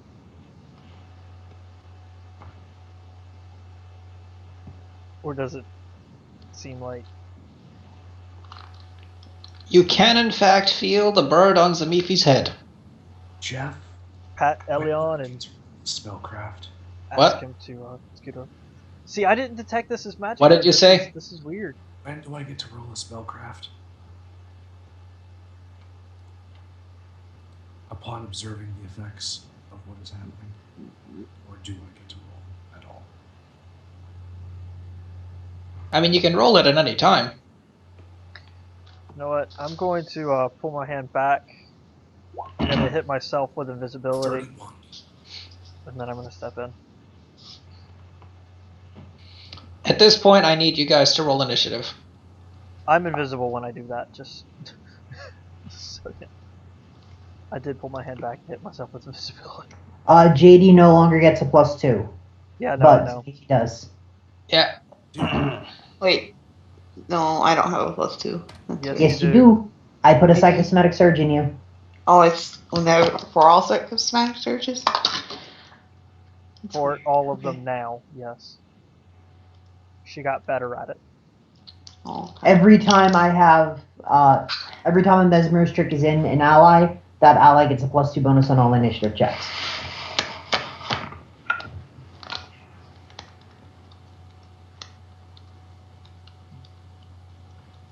And he would not actually have come in with me. Cross, you have a little ferret that is climbed up on your shoulder now. Stink. He chitters at you. And here's why you're rolling initiative.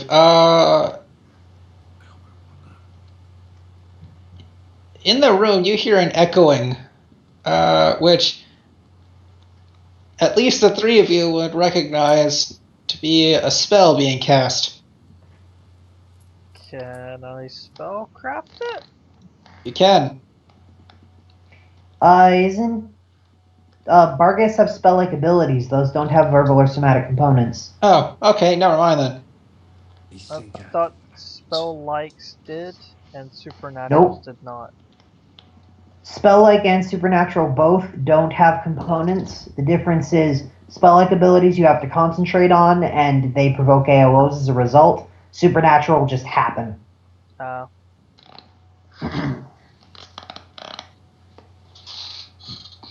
Alright, so.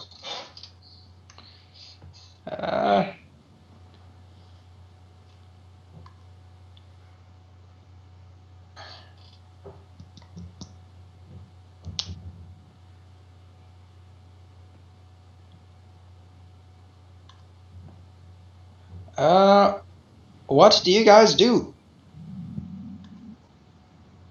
So Well, apparently this thing casts a spell in itself, then. What was the result of the spellcraft check? We weren't allowed to make one. Irrelevant. So JD is actually invisible, and Ileana, can I see, is also invisible?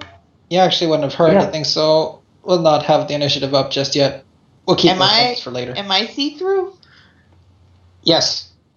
I'm see-through! You're not invisible? No, what? Yeah. How was Samifi invisible? She walked into the room and became invisible. Yeah. That was why I rolled the spellcraft. This is so cool! She is currently invisible. See-through before?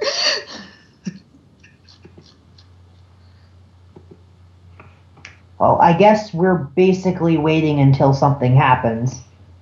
I suppose we'll move around a little bit, but it's basically going to get the first action.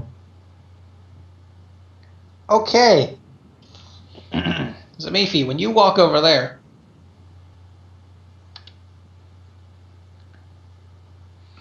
let's see. I'm going to need you to make a will save. I knew that was the word that was coming. Okay, you shake off the feelings of crushing despair, and that was an offensive move, so Yep. any invisibility should... And that appears, floating in the air. That was a lot bigger than I thought it was going to be. Smite it! And initiative. Did I say smite it before initiative happened? You beat it in initiative anyways, so you'll be fine. That's a lot bigger than I was expecting you to be. God damn it, this is going to work eventually. I spent a point from my arcane pool. I increased the DC of blindness by 2. It is now a DC 19 fortitude save. Okay. It's blind! It's blind! It's blind! Holy shit, it worked! It's blind forever! Huh. It's fucking blind forever! Don't get too cocky, it still has scent. I've been trying this for like 5 weeks, like out of game time. Yeah, and I've been trying to blind shit. I think you lose your weeks. invisibility now. I wasn't invisibility. He wasn't. Oh. Okay, so. Move action? I'm just amazed it worked. I'm gonna stand here. I'm just gonna stand here. No move action. Actually, no, move action drawing the wand of magic missile.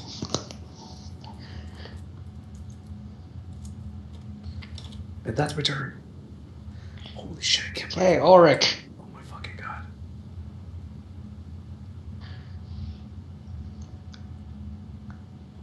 Is going to Oh, right. There you go. Orc.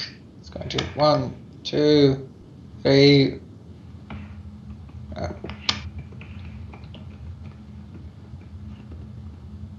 Right, 3. That's right. With the reach. Let's see here. Where is it? Oh! Do greater Bargus have reach? I mean, I think it's large, tall. It is large, so. I mean, is it large, tall, or large, long, though? Because most large, long stuff doesn't have reach. It's just large. If the stat block, in the offense section, the stat block should have something for space and reach. If it doesn't, that means it only has 5 foot reach. Huh. Well, okay then. 1, 2, 3. Most large-sized quadrupedal creatures don't have reach. 6. Okay. JD. I'm kidding.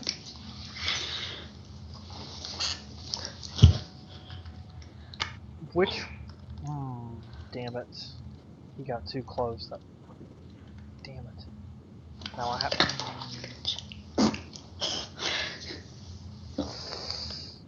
Well. Damn. All right.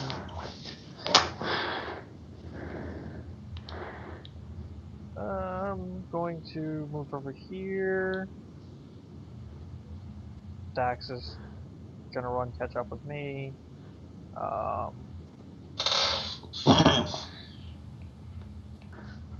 Going to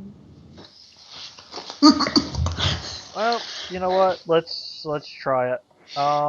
He needs to make a fortitude and reflex save. DC 19s. Both of them. So he fails the fortitude. Fails the fortitude. So he's going to take 3d6 plus some.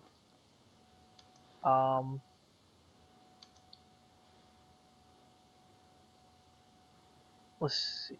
Spontaneously, target takes 36, and oh no, wait, he does catch fire. Then what's the reflex save for? He can make that on his turn. Well, there it is. Or each round on my turn. So at the start of my next turn, he could make that to catch. To put out the fire. To put out the fire. It doesn't say what kind of action it is, so it's in which case it doesn't take an action. Exactly, it's a non-action. So he doesn't take an additional d6, but he does take the initial 3d6, and at least for a round, it looks like he's burning. Alright, so what's the damage? 3d6 plus 2.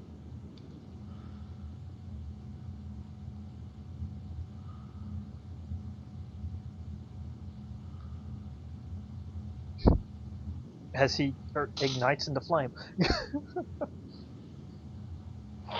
And ow! Pop that back into hurts existence. slightly.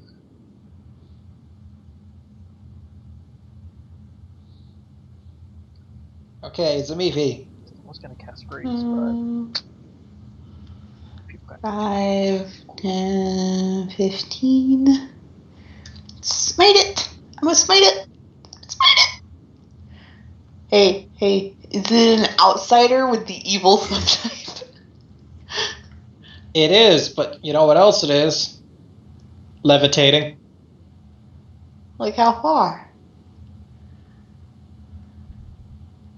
Like about 10 feet off the ground. It's sort of floating there like a balloon. Oh, damn. What an asshole. He did mention that it was levitating earlier. Yep, nope, I didn't register. I should have paid a little bit more attention. I could have done. Damn it. Alright. Prepare an action to attack it if it moves into range. It'll have to come down if it wants to attack us. I'm going to... I mean, I smote it, but I can actually... I'm going to... what is the word that I am thinking of? Antagonize it! Yeah. Because that picture kind of looks like a monkey to me. So I want to go here. Monkey, monkey, monkey, monkey, monkey, monkey. Such a pretty monkey. Okay, roll it. Alright, so let's see. Well.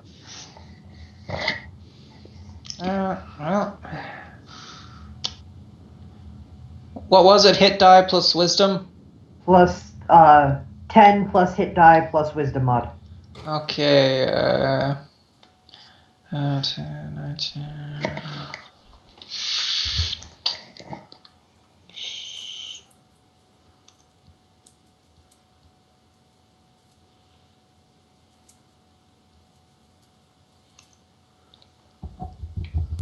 Your Diplo is so busted you actually managed it. On a 7. Okay.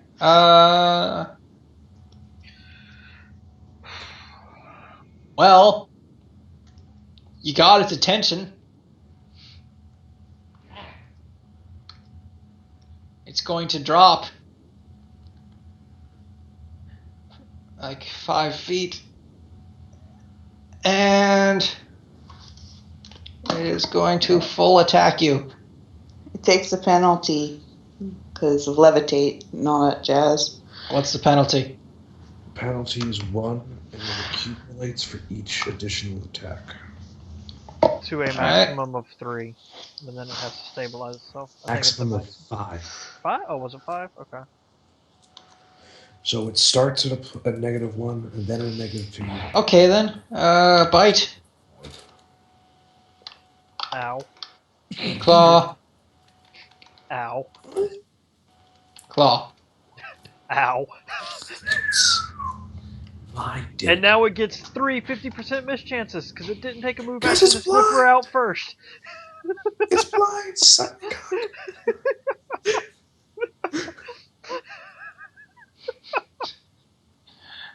Knock, knock, who's there? You going to fuck yourself?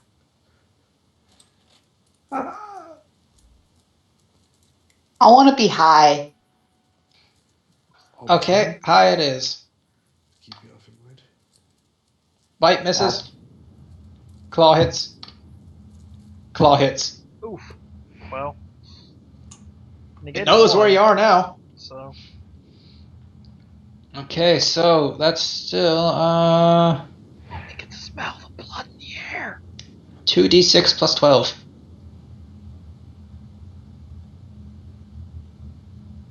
I'm just adding these together. Do you have DR? Unlikely. Wait, hold on. What? My AC is a 26 right now. Then Which means all it still the hit you. attacks Yeah. hit. Yeah. Only just barely on those last 2 though.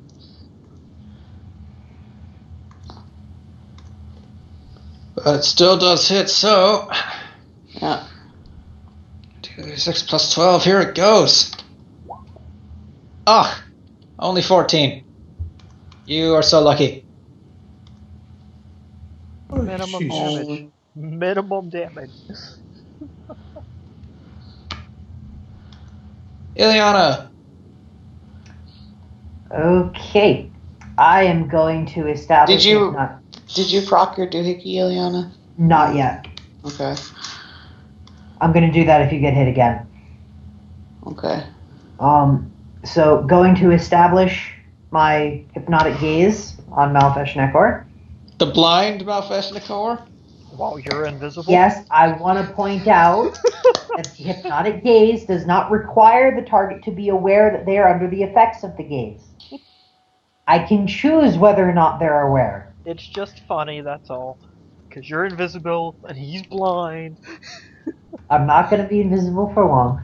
Anyways, it takes a -2 penalty on all attack rolls, and a -2 penalty on all will saves, and then I am going to sack my invisibility as I cast Mad Hallucination.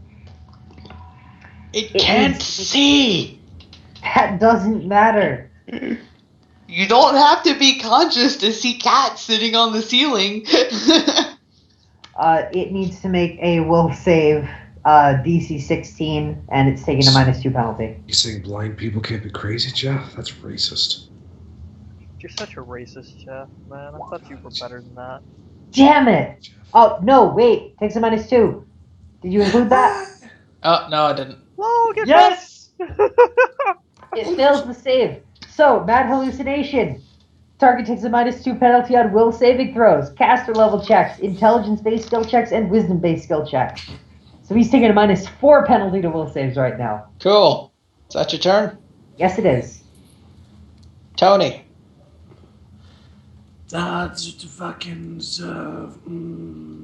Color spray. It's blind. I'm actually gonna agree with Jeff on this one. No, you're fucked on that one. Shut up. You've got a wand of says magic missile. spell silence creatures not affected by color spray. I've given Okay, that's your turn. It's my asshole, Jeff. No, I'm gonna let you I mulligan. use my last point from my arcane pool to boost up my caster level for magic missile to caster level 6. Fuck you. 4 missiles of each shit. And or die. That is my turn. Alright. I would grease it, but it's 5 feet in the air. Auric. That's what I was thinking about doing. It's not going to be 5 feet in the air momentarily, though. Well, Auric is flanking with Zamifi, and this thing is blind, so... He's... Well, no, I guess technically he is, actually. 3-dimensional combat gets weird, but... Oh well. Totally forgot to add the high ground bonus, not that it mattered. -2 to AC, loses its dex bonus to AC if it has any. Okay. Oh, well, that hits. And this is a magic bastard sword, so... Oh yeah, we are letting him use that. That was part of the arrangement.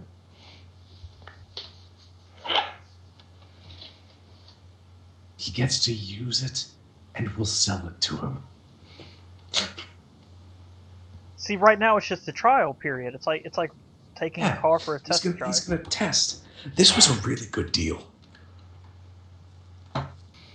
Okay, so...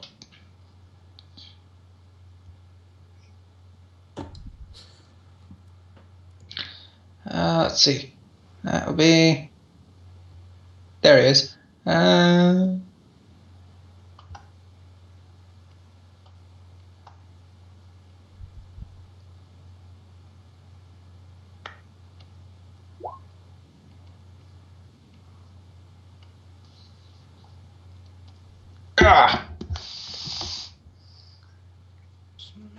Smack it good.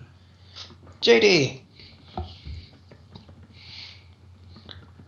Well, this thing's probably got a large CMD anyways, but if it works, it'll be good.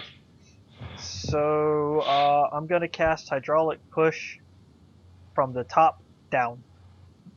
I want it to hit the ground. Stop floating, you bastard. Okay, roll it. So my CMB for this is caster level. It's an evocation spell, so that's 6 plus charisma, so that's plus 11. Would this count as a trip attempt? No, this is a bull rush. Okay. Okay, so roll it. Specifically a bull rush. And if it succeeds and he hits the ground, he gets knocked prone. Because it says so with the spell. You just fail. Oh, 26 doesn't meet his CMD. Nope. Yeah, I kind of figured that. So he gets hit with a bunch of water and doesn't actually care. Water sort of sloughs into the fire, and now we are in a sauna.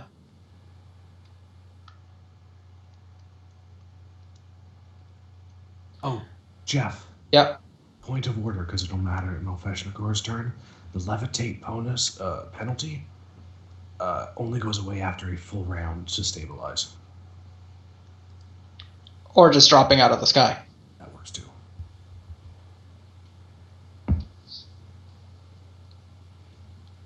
God, I have a lot of first level spells. So, Mifi. That's me. So I finally get to try and make an attack. Yay me! Alright, so I am going to do math here. Should be at normal after the bull strength. Yeah, I am. Okay, so that's a plus 9 plus 7. Okay, so 1d20 plus 9 plus 5 plus 1 minus 2 plus 2 for flanking. Alright, so that's my normal attack bonus. My smite, my guidance, my power attack, and my flank. Yeah, I think that's everything. You hit. God.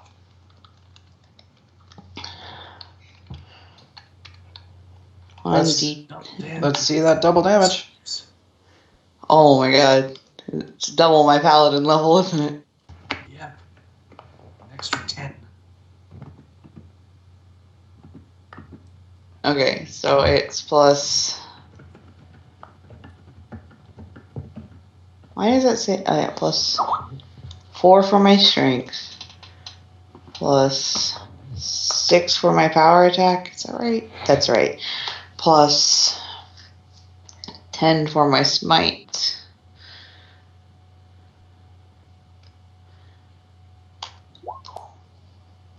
Nice. Oh, combat's over. Maybe. Right. And that ignores DR. I now have a visual representation of what someone getting punched in the butthole looks like, and that was that.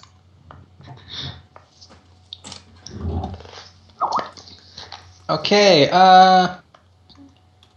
its turn. It's going to drop down, and it's gonna take its move action to sniff you out. If who out? Zamifi, because it's still being antagonized. And it is going to make a full attack on you. It's a move action to sniff out, which means it can only make one attack. So 3 attacks with 50% mischance, or 1 attack with no mischance? Alright then. He's gonna try and bite you. Blindness. Oh! And he bites his own face off. Falls into the fire, erupts into flames. Wait, I thought that ones are just an insert or something. Or is that another campaign? I don't know what's going on. I know that's Wrath of the Righteous, but it sounds like that's what Jeff's doing too. Ileana. Okay. He is currently at -4 on the will saves. And I am unfortunately out of 2nd level spells, so I can't follow up on that.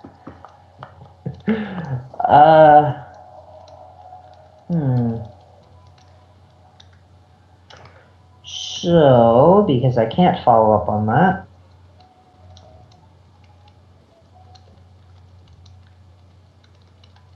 that's dumb.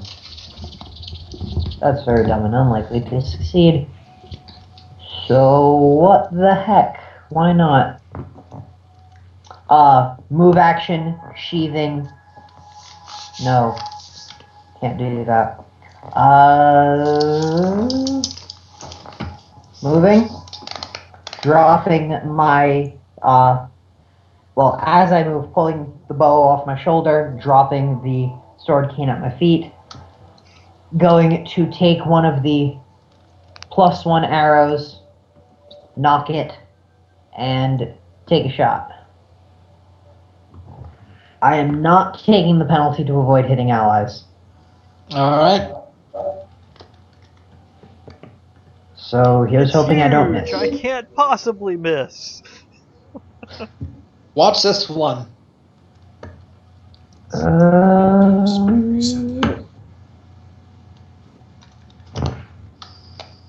wait, that should be an 18. Sorry, because I'm using a +1 arrow.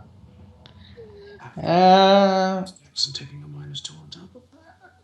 It's taking penalties to its AC, isn't it? Yeah. It A doesn't minus. get its dex. It doesn't And get it takes its a -2. dex.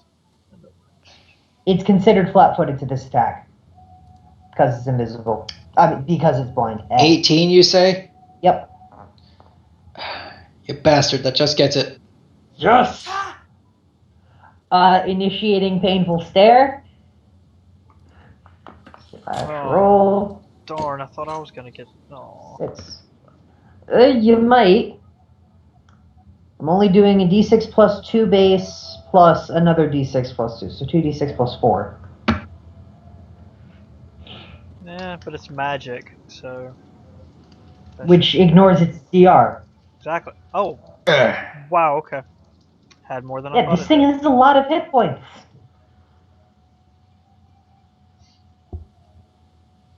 Anthony still might finish it off though. You're punching out of your weight, Clash Malfeshnakor. Yep. Magic missile. QQ.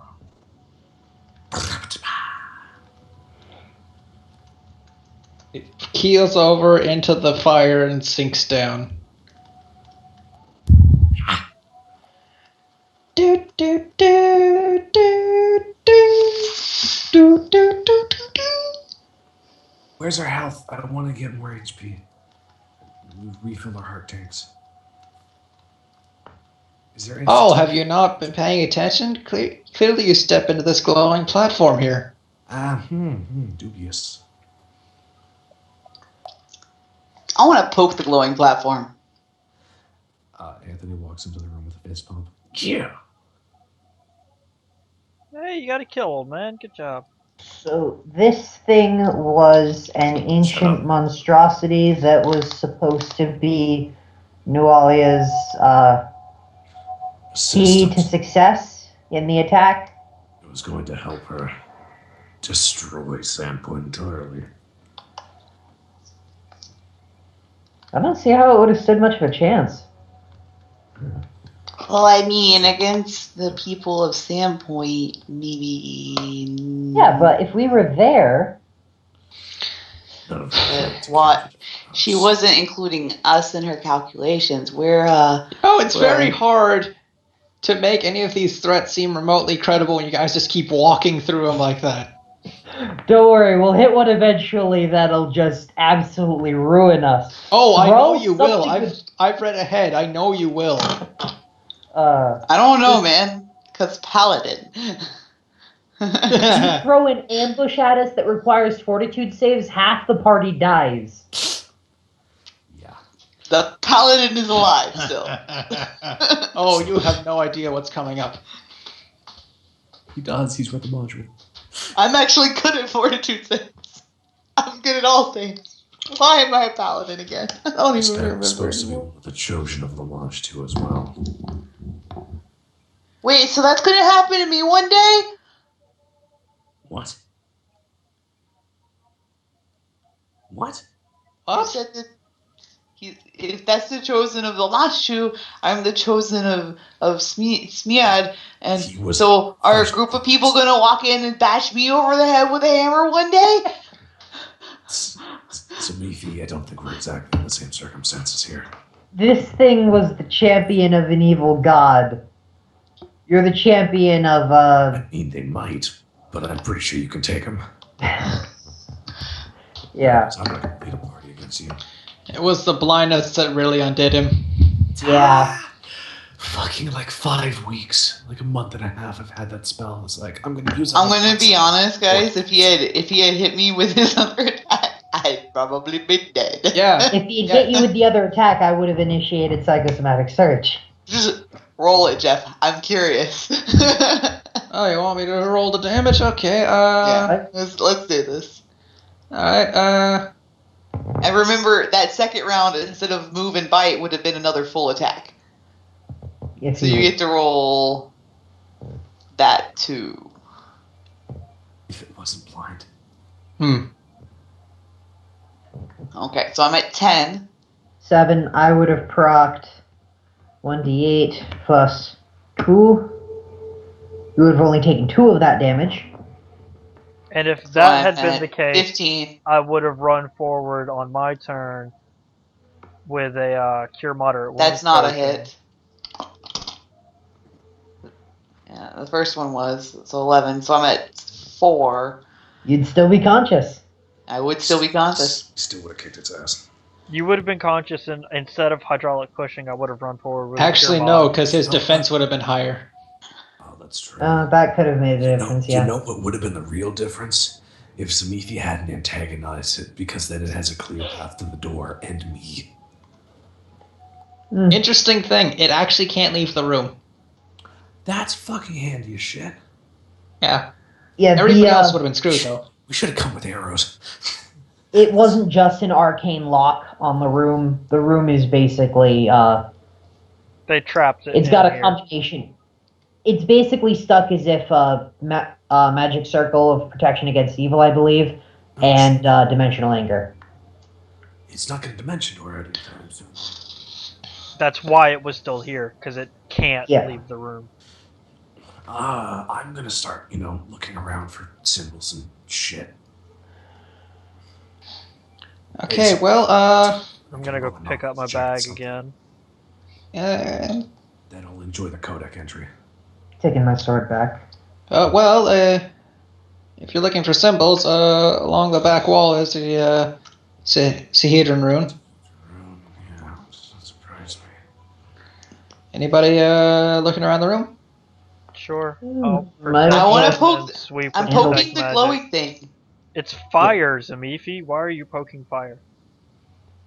That's not going to pop up the same kind of creatures as the last one. I'm pretty sure this one just burns. Oh, it's fire. I thought it was like Yeah. No, glowing he described it as fire. It's when I was helping. It's a fire pit. When I was helping him set up the map, I thought it was one of the things too, the generators, the sin spawn generators. No. It is in fact just a bit of lava. Fire. Fire. Still. 19 and sweeping with detect magic. Okay, in this room alone, you detect 60 auras. Really? Oh, the candles. Yeah, it's the candles. Continual flame or similar. Okay, let me spellcraft to be sure. That... I don't know. Was the appropriate answer to that question. I'm so proud of you. Sure enough. All of the auras are the same? I would assume so. You're the GM and I'm detecting All the magic. candles are the same. It stands to reason that the auras are the same. Yes, the auras are the same. Hey, look, JD fails one. Fucking time. Anthony, you know without a doubt, those are auras. These candles are a continuous flame. JD, you've been on fire with these lately. Did you pick up what those are? Oh yeah, totally. I'm gonna go start picking up the candles. What are they? Candles that are on fire forever. Duh.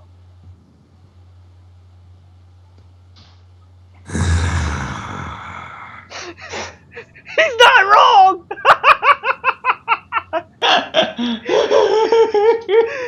And that's a logical assumption, because this room's already magical as fuck. You appreciate me, don't you, Bones? Wait, what happened? I got distracted by fluffy things. JD doesn't know what the spell is. Anthony does. Anthony asked if JD knew what they were. He said, "Of course." And then Anthony says, "Okay, well, what are they?" And JD says, "Well, duh, they're candles that are on fire forever." Because he's technically right. He just doesn't know he's right. He tried to gloat and it backfired. I tried to gloat. Yeah, I said that. Not Anthony. Rowan. Rowan. I tried to gloat. Rowan tried to be cute. You're old. It doesn't work for you. Yeah, he tried to gloat and it backfired. So Anthony got angry, walked up to the Bones and said, "You appreciate me, don't you, Bones?" You don't talk back. With the way the fingers are splayed out, it looks a bit like it's giving the finger. You appreciate we don't. Oh, god damn it. And you're pretty sure the hand wasn't curled up like that before. Alright, well, what about the static loop illusionary thing? So, who's looking around the room? You had the right idea, Karsuk. Probably. I am. Yeah, we I both rolled were, an 18 on perception. and I got a 19. Okay. Actually, with the, yeah, with the...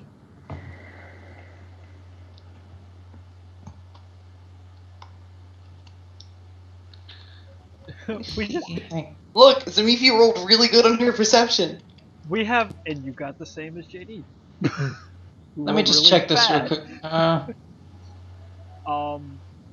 I think it's kind of great now. We have 60 ever-burning torches, guys. No, we have 60 ever-burning candles. Candles only shed light out to 5 feet. No, continual flame, the spell, since that's what these are, shed light out as a torch. They only shed light in a 5-foot radius each. I remembered these items. Alright, fine. We have 60 continual... With the magic, detect magic, you actually detect one more aura, apart from these. I want to roll what that is. I wonder what that I'm is. going to wait, JD. Alright. There we go. I did better. Anthony will probably beat me, though. Odds are, at least. I'm scared. I'm scared to roll it. I'm actually afraid of rolling. Do it. Don't be a pussy. Oh, right now. Come on. Hey, look, you beat me. Oh, thank God. You reckon there's a ring of force shield behind this wall.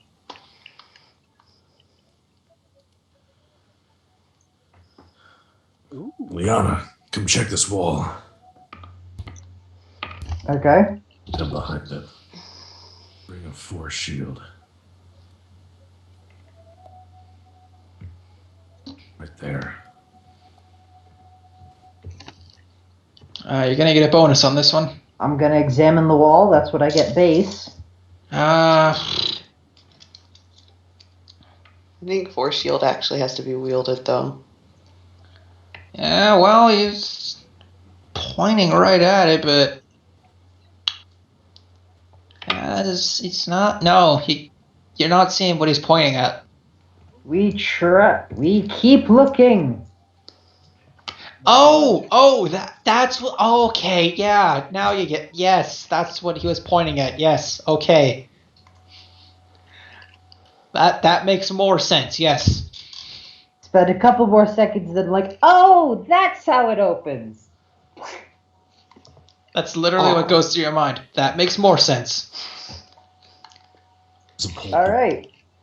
What do I see after I pull open this panel? In the secret broom closet, you find, well, the aura itself comes from a, where did it go? Comes from a,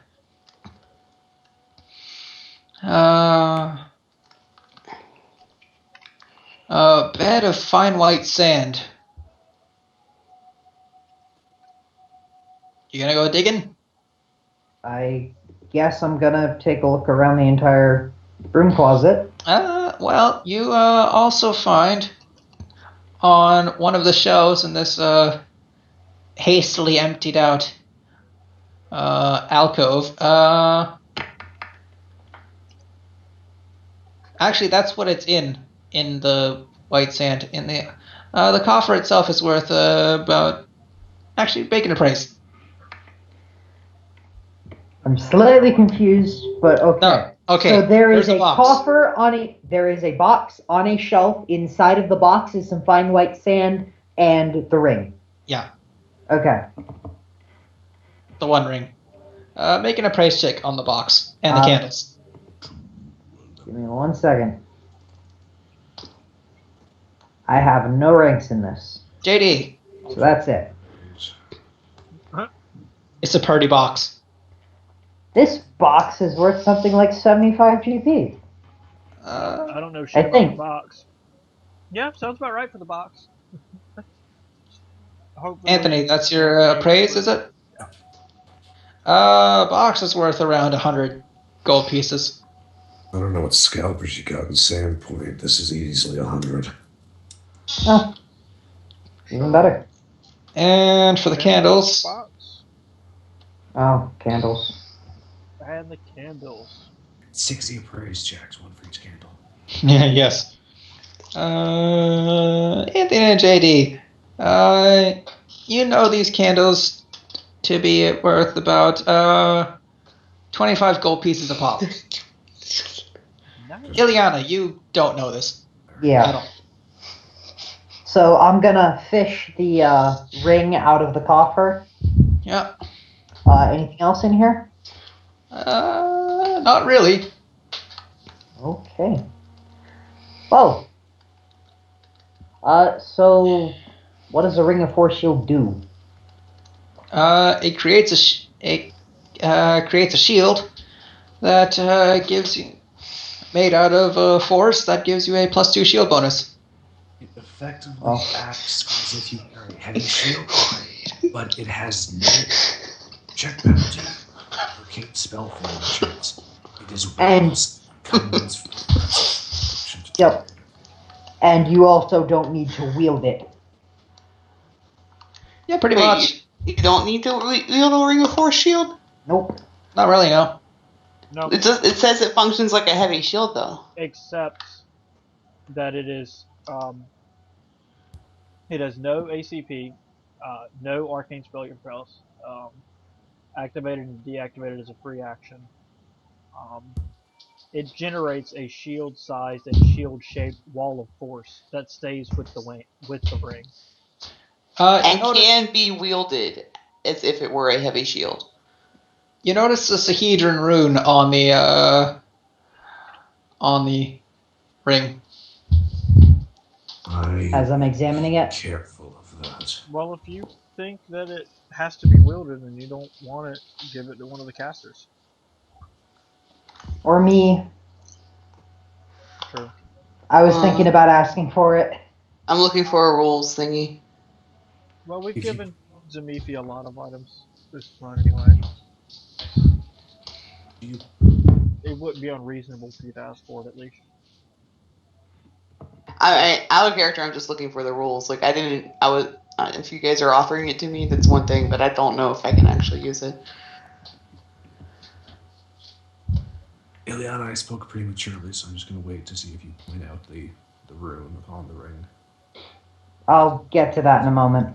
Well, I guess I roll it over in my fingers a little bit. I notice the symbol. Huh. What? It's got that rune on it. I'd be careful about wearing that. With all we've seen, I've become more and more suspect of anything that's got a Sahedron rune smacked upon it.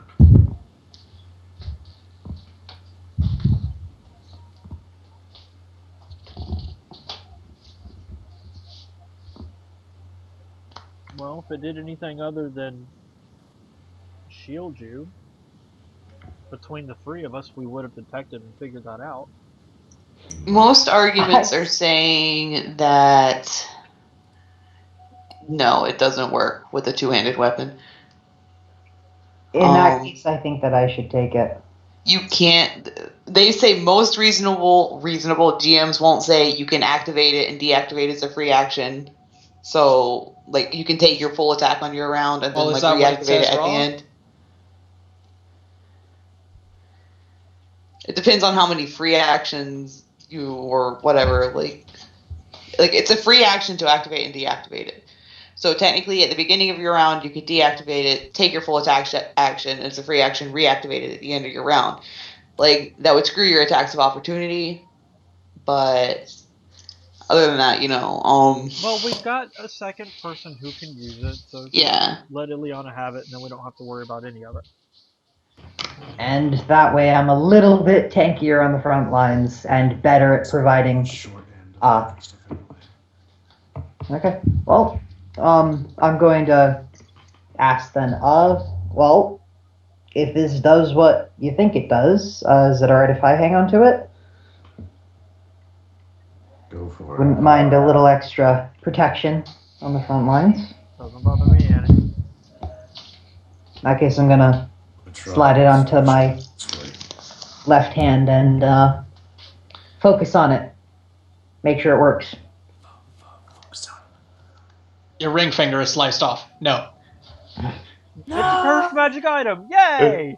You explode 7 different times. No, it makes a shield, except instead of the formless mass that would normally come, it coalesces into the 7-point star. It's a shield shaped like the star. That's actually kind of cool.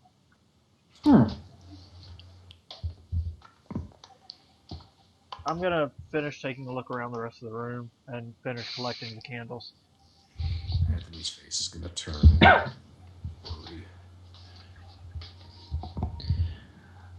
Auric is gonna come up to you guys after, as you're looking around the room. Alright, so here's how it is. Actually, first off, how much is I forget, how much is a +1 plus Master Sword again? Okay. 2,000 gold pieces on top of the cost of the Masterwork weapon itself. I've already got it figured out. What we would get in town without JD selling it is 1,167 gold and 5 silver. With JD selling it, it's 1,284 gold, 2 silver, and 5 copper. If everyone opens up party loot, you will see I've already factored all that out. Oh, base value of a +1 bastard sword is 2,500 or 2,335. Right, but players always get half value when selling. Yeah, but we're bargaining. Okay, so alright, so here's how it is. I can't afford the sword, but I do have a question for you. What's that? If I help you carry that there big old helmet into town, would you be willing to cut that halfway with me?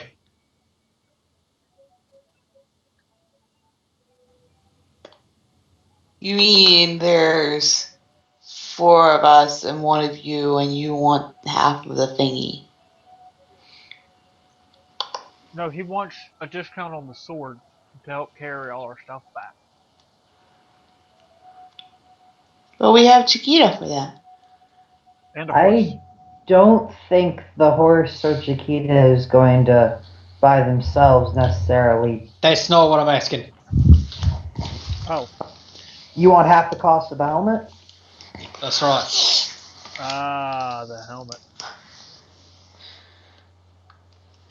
Just the helmet.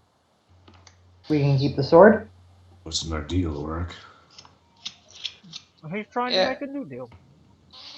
Well, you did say afterwards we'd probably be in a position to renegotiate. I'm not so good at mathy things, but there's 4 of us and 1 of you, and you want half of something? No, he wants half the helmet. Well, and that's for himself. Half for him. Like I would be willing to say a fifth of, because there's 4 of us and 1 of you. No, but he's not getting anything but part of the helmet. We're keeping everything else. It's actually a reasonable deal.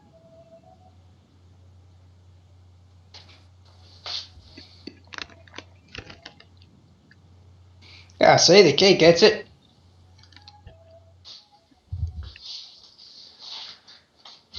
So what you say? I personally don't see much of an issue with this.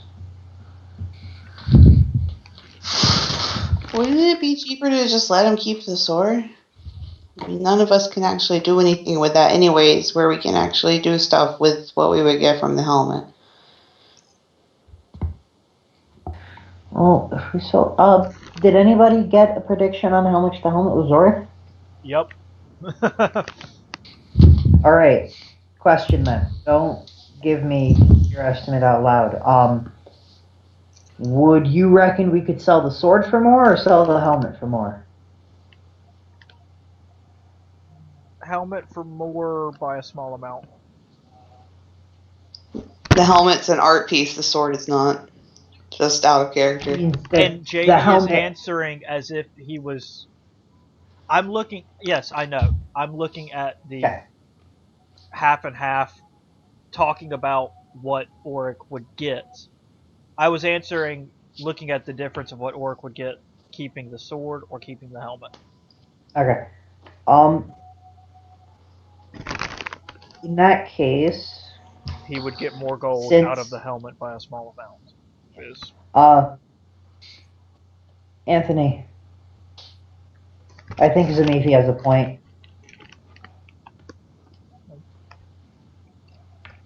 Auric, would you take the sword instead of half the helmet?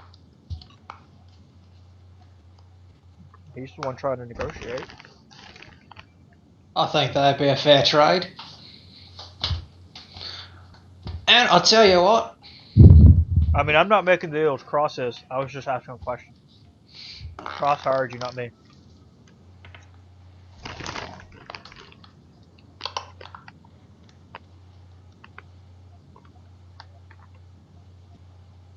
Rowan? Anthony's watching. Well, we're waiting on you now. I'm waiting to see. It seemed like Rourke had started talking.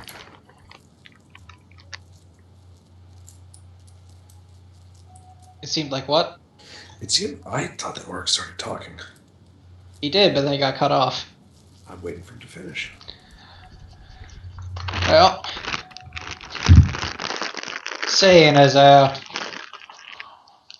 really don't need 2 bastard swords,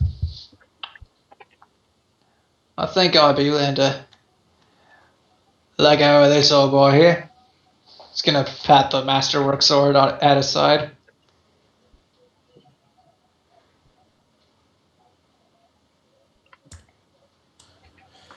What was to be your reward for the job at Sandpoint?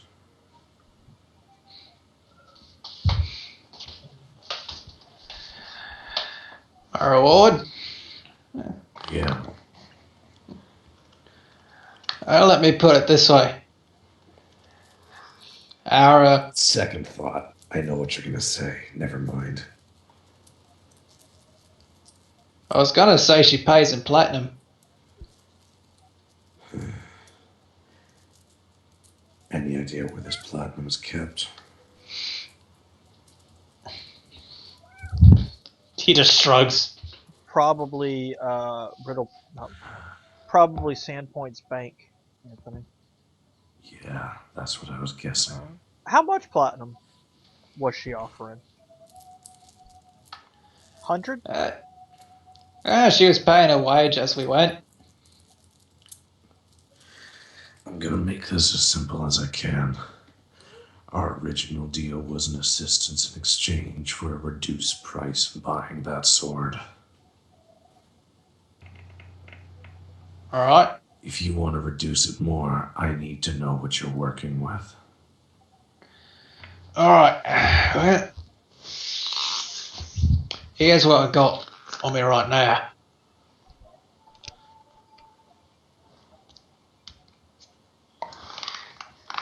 And he is going to pull out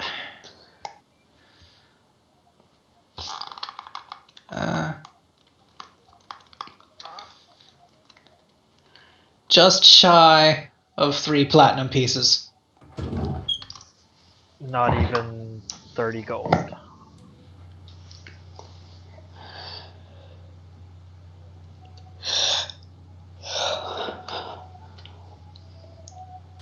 He's getting a raised eyebrow. What? He's gonna tap the banded mail.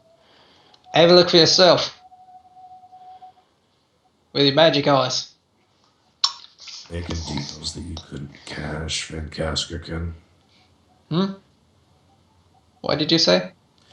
You making deals you can't cash, Van Kaskerkin.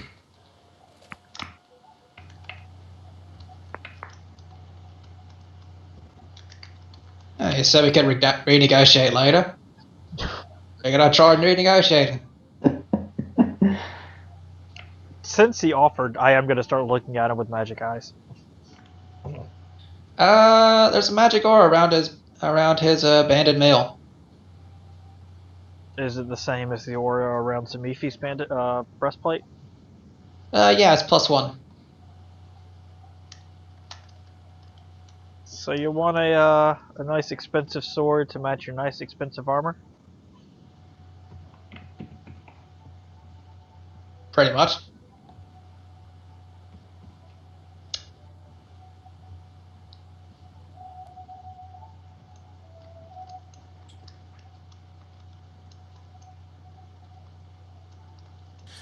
You know, you sell that banded mail, you probably have more than enough to pay for the sword. Fun fact, actually, he wouldn't even have half.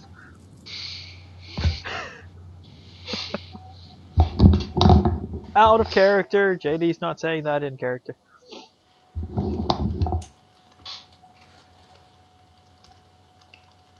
Alright, fine. He's gonna sheath the sword. He's gonna proffer it to you guys.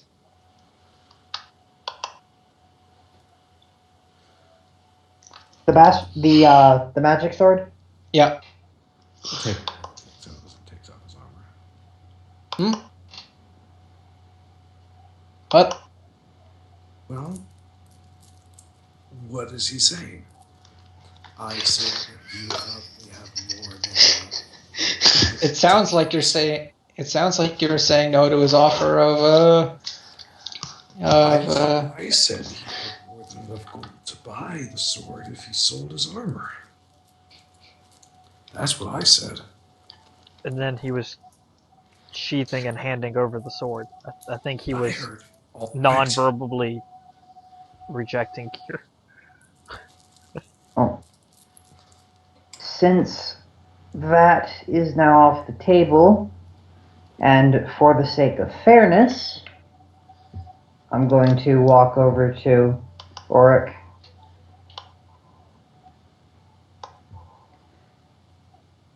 We do appreciate your help, and never let it be said that I do not pay my own debts. I am going to count out 150 gold pieces. I'm going to hand them over to him. That is what I am willing to pay for your help. If you want more, talk to the others. He's gonna look around the room.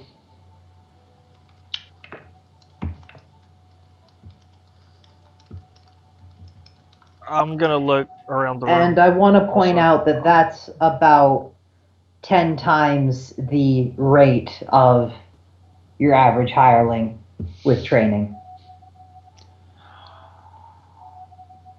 Just so that Auric has a frame of mind of what he just got handed.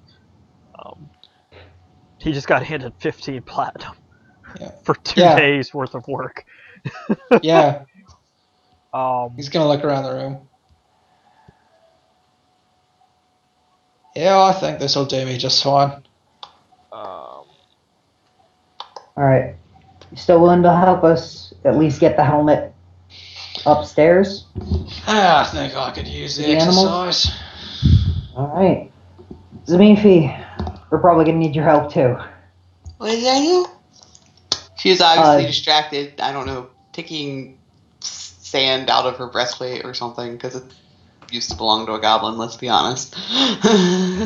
There was something in the crack, and she was like... Yumi and Oric are gonna work on getting the helmet to the animals. And then we can set up a sledge or a skiff or something and drag it behind us as we go. You could probably just route it. Maybe, but that might get a bit unruly. Guess we'll see. Jeff? Did you want to look at these rooms more now that we're done Stabby the thingy? Yeah, Ron? Might want to take a closer look around here, but I don't think that there was much in the northern room. Well, it'll take you guys a while. What were you saying, Rowan? I was about to say, Jeff, while they're rolling the helmet, assume Anthony scours this place for any location where you might have me roll a knowledge check of some description. That's what I was about to say, actually, was, I was going to say in character, you guys go ahead and, start working on the helmet. I'll stick with Anthony so he can take a tour. And take the candles. We won't go anywhere new without you guys. Let's see. I think you've actually hit all the places I would do a knowledge check. While he's loring and writing in his books and taking wax rubbings of the walls, because I know he's going to, I'll take specific note of the condition that, what's his face is. The statues or the illusion? Because it appears to be a moment recorded from a point in time.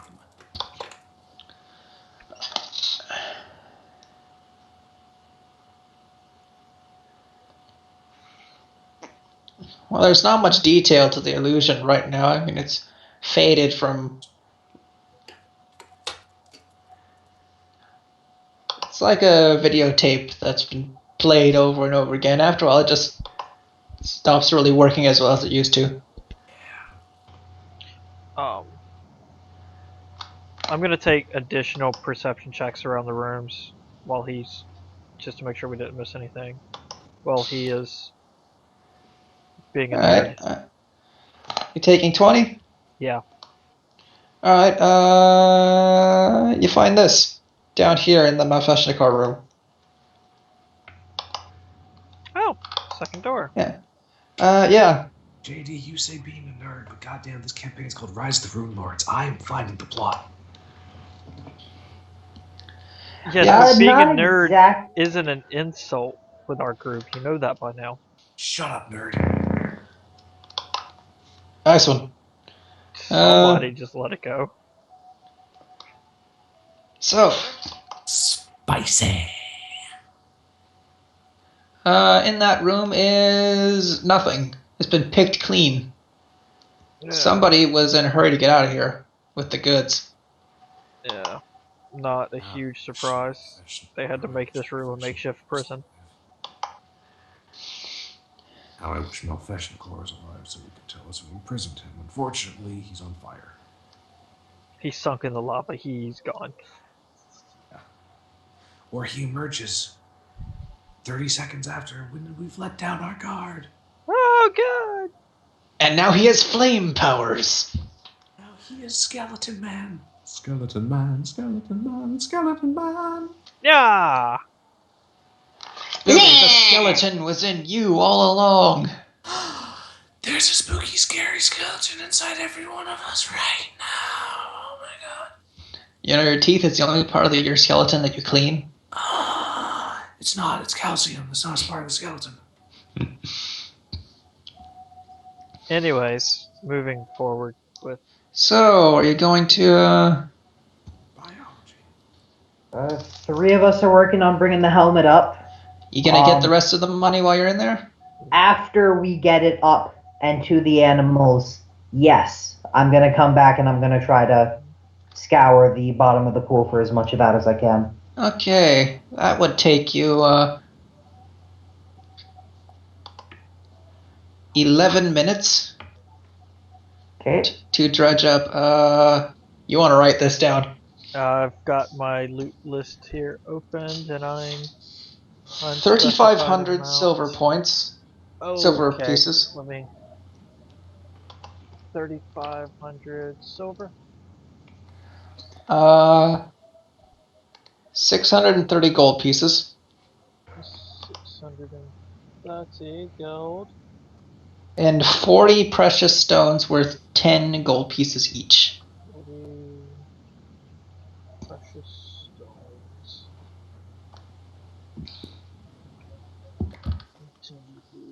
Cool. Yep. So 350 gold if you convert the silver.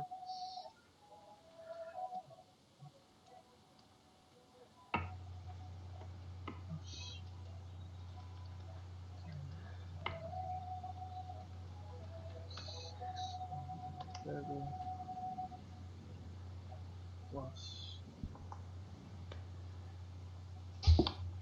150.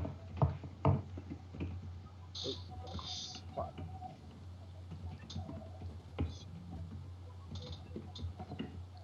So are you going straight to the horses with the helmet? Yes. Alright. I am checking Wally's room as soon as we get going. Okay. You are checking Wally's room. With the hopeful knowledge that I did a good enough job talking to her and securing her cooperation and made her believe in the power of redemption and being locked in a door without her divine focus. Alright.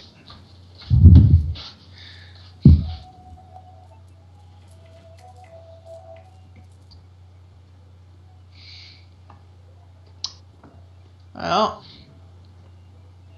let me just see. I just need to check one thing real quick. To see if part of divine focus is a spell component.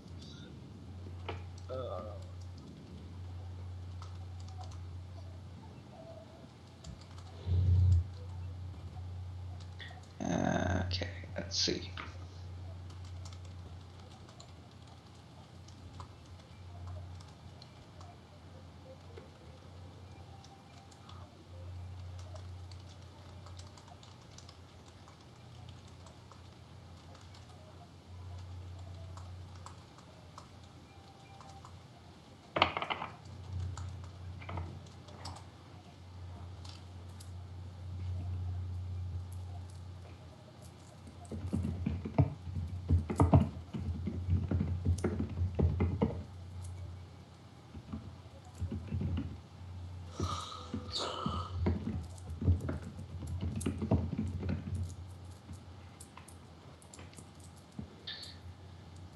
Yeah, okay.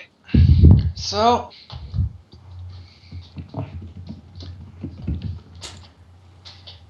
yeah, come over to the door. Yeah, see, it's been continue to be wedged shut. Give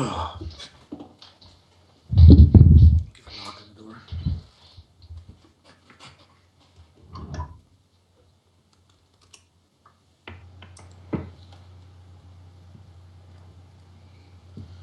Any response? I give a knock on the door. I'm guessing it was quiet, so I turned the game up. Yes? Just checking to make sure you're still in there.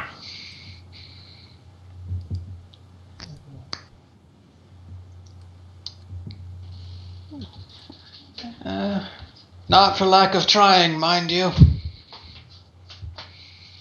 Yeah, I figured. That door is tougher than I expected it to be.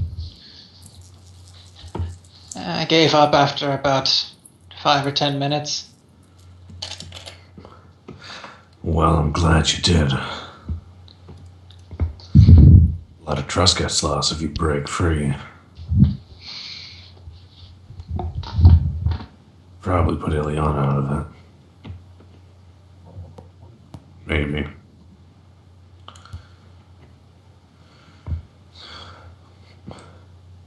We found your Barkist.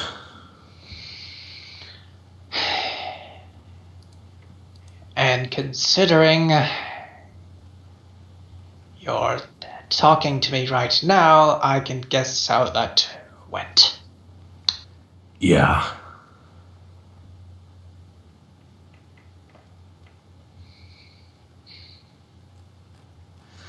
I imagine we'll be setting out tomorrow in the morning.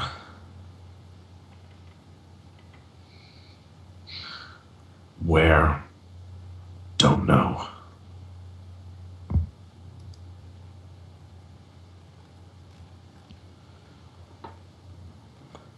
I'll let you know I'm not going to be dragging you back to Sandpoint, though.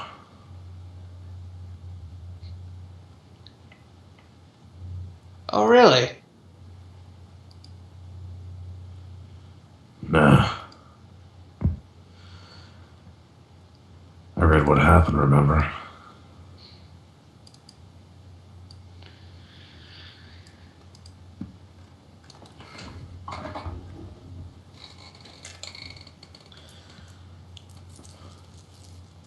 You're not getting a response to that.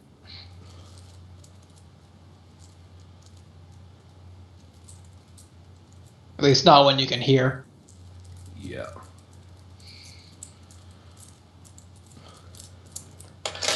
Knock if you need to go to the bathroom or anything. I'll get Ileana. And then I'm gonna walk away.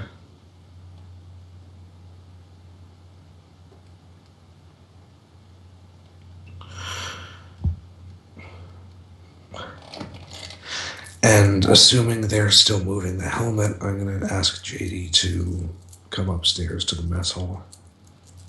He's been sticking with you. He said that's what he was going to do. I want to talk to you about something. And this probably isn't gonna be easy.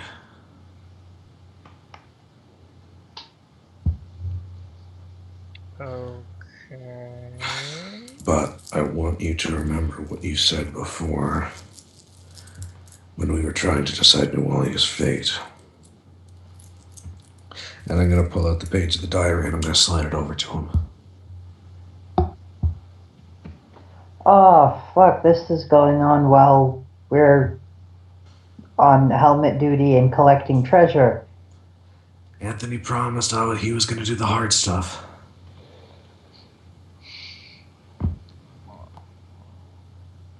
I mean, he'll kind of narrow his eyes at you because you're being weird, and then take the paper. His eyes, by the way, if you notice, looked a lot softer, sympathetic, even. Then his eyes would narrow more because you're being even weirder than he thought you were being. You're not angry. That doesn't happen.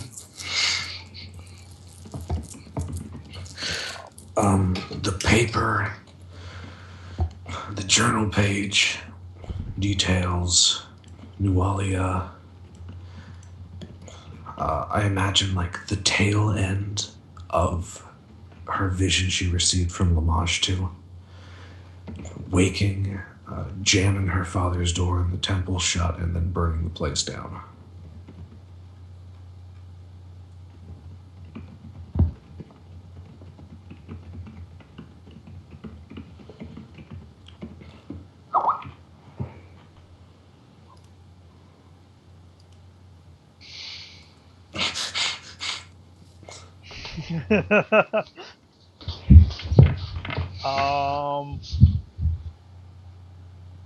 By the time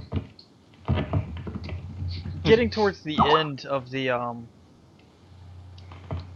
page,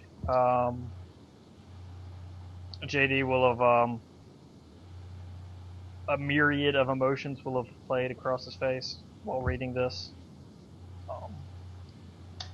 And at the end, he's kind of shaking and holding it with one hand, and he makes to pop his knuckles, mutters a couple of words, which you know to be prestidigitation, and then the paper's lit up. And he just drops it on the table as it burns away. And the table catches fire. Good job. No. Anthony's just watching him, hands clasped on the table. He's not looking at you, he's looking at the fire as it consumes the page. Yeah. I figured. Until it's gone. He'll let it smoke for a moment. Another wave of his hand and like a gallon of water will just start raining on the table to wash away the ashes. I'll stand up.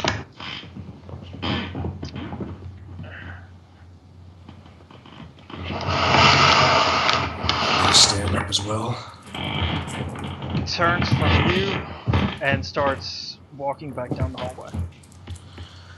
I'm going to move to stand in front of the way down the stairs.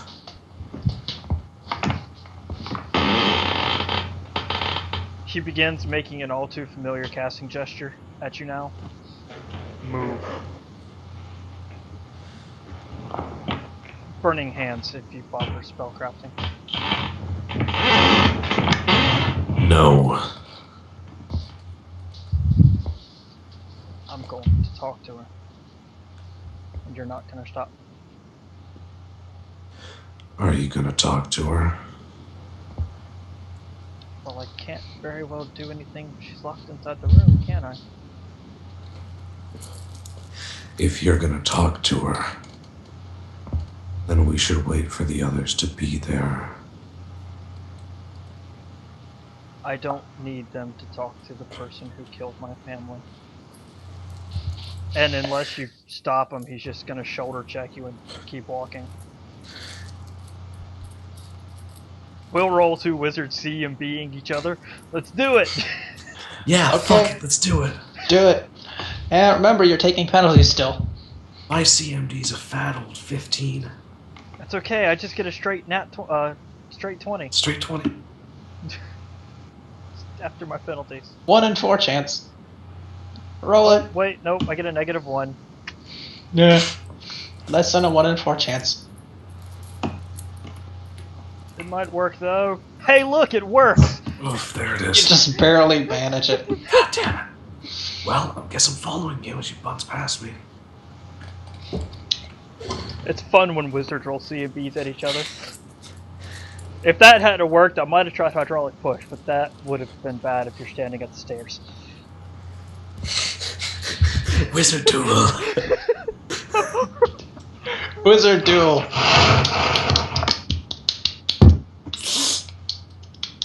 I probably have a couple more spells than you, though. How many spells do you have left? Like 5. I have 3 left. I have 2 first level and 1 second level.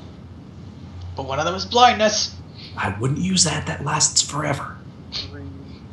That literally lasts forever. Yeah, no, I have 5 first level spells.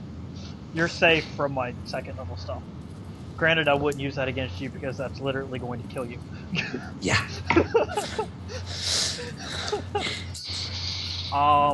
That's why Anthony didn't move during the burning hands. It's like, I'm not falling for that bluff. Burning hands might not kill you outright. That's only 5d4. You might survive being. He's counting that you're immolated. not gonna fucking set him on fire on purpose. As he's following down the stairs, he's calling out because he would keep pace directly behind you. It's not hard. I move at 20 feet. I'm slow. Fuck that! I can get in front of you then.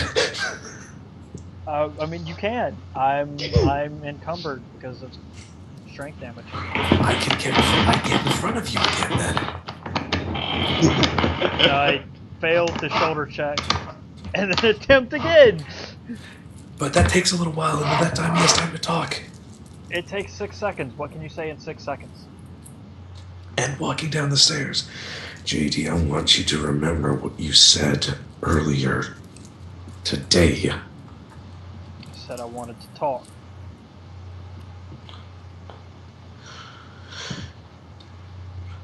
When Zamifi asked you if she...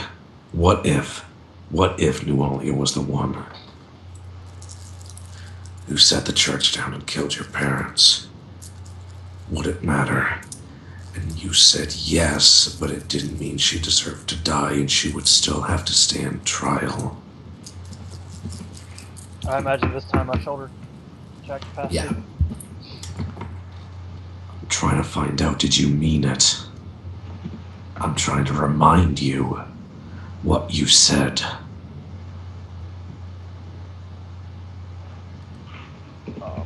He's ignoring you until you get in front of him again. And Yep. Shoulder check you.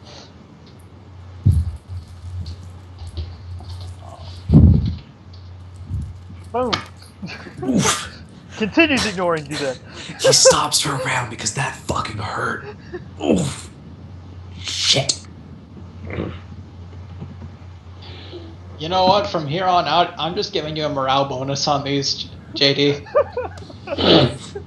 +1. Give in to the hate. It makes you stronger. You don't come back from this. It takes a long time to come back from this, JD. Is he in front of me again, or are we at the door? I imagine there's one more time I can get in front of you before we're at the door.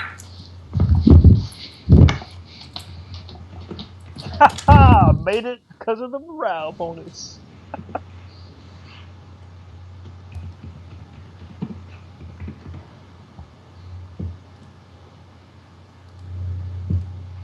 JD, I know how long it takes to come back from something like this.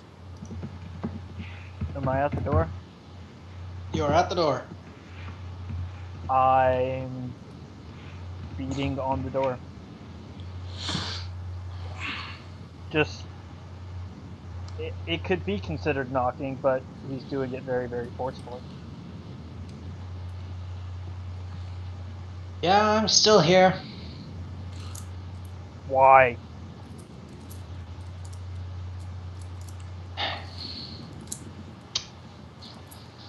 So here it is.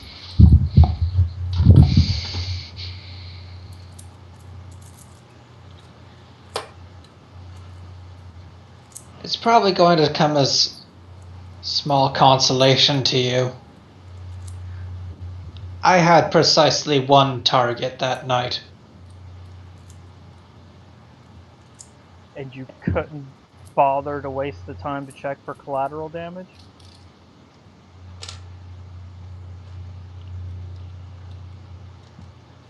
You didn't even kill the one you were trying to. Oh wait, no, did she? No, Oh, yeah, was her Torben's dad? Yes. Yeah, never was. For Yeah, some reason, I Torben's was straight thinking the dead. current one. I don't Nah, know he's what I cool. was Torben's fucked. thinking. Yeah, She stole Torben's bones.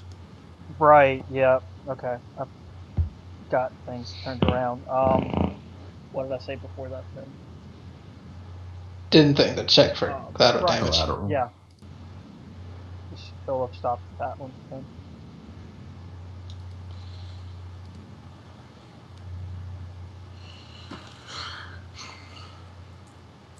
No, I didn't.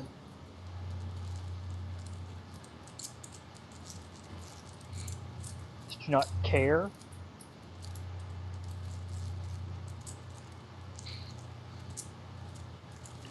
Did you not think?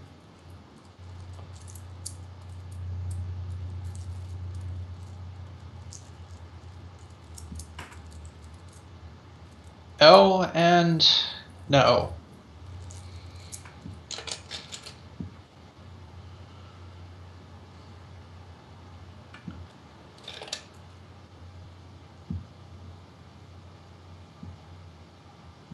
I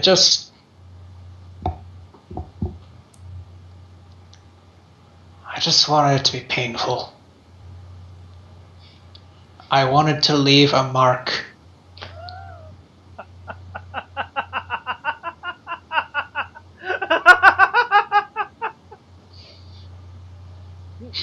punches the door, doing more damage to his own hand than the door, I'm sure.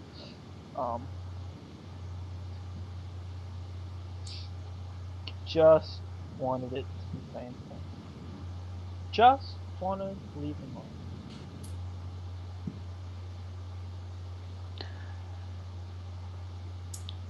I wanted to hurt the town like the town had hurt me. What did I ever do to you? Oh, I don't know. Were you one of the kids who threw stones at me? I'm 16. I was barely walking when you murdered my parents.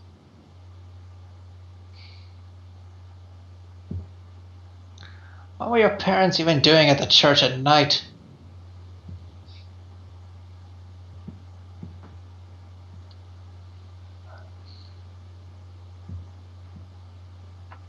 Well, a fire's kind of a big, noticeable thing.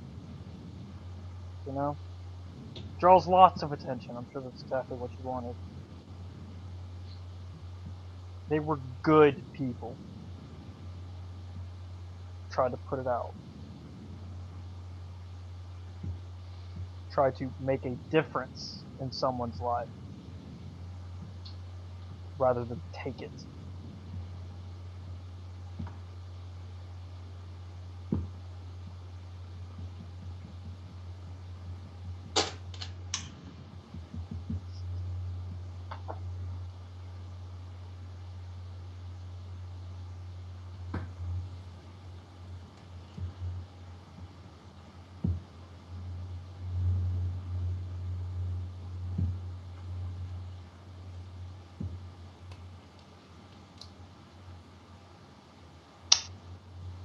There's very few things anyone can say that can bring someone back. And there's nothing I can say to you that I'd really mean.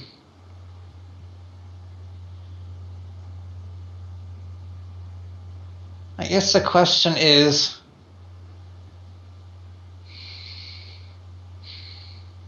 now that you know the truth, what are you prepared to do?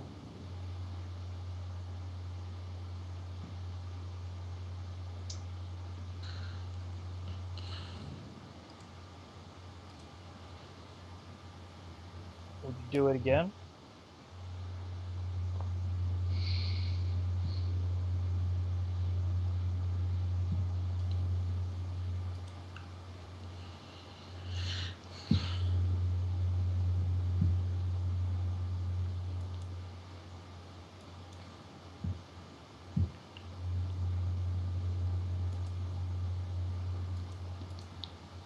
You don't hear anything for a long time.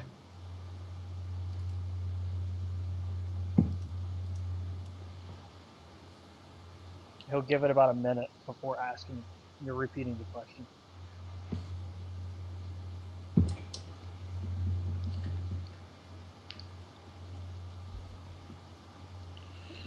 Well, that minute's come and gone. Would you do it again? I'm thinking it over.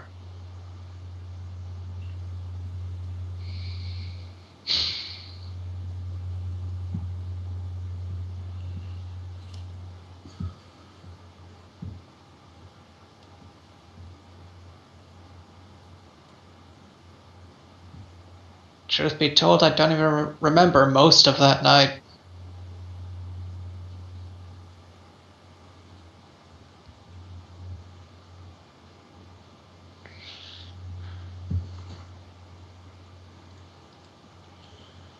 Then was it even worth it?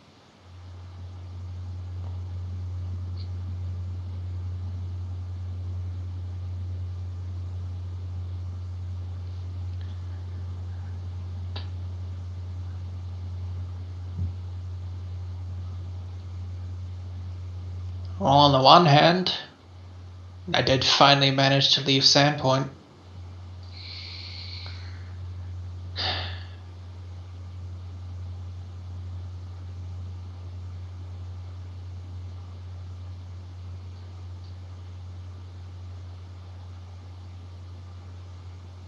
I was free.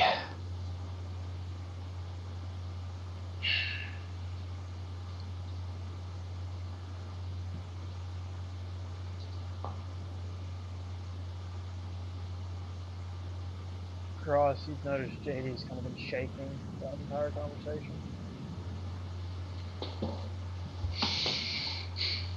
Yeah. And I haven't described what's going on with Cross right now because there's no way in hell you're looking at him. No, but JD's provoking an AOO if you're going to take it.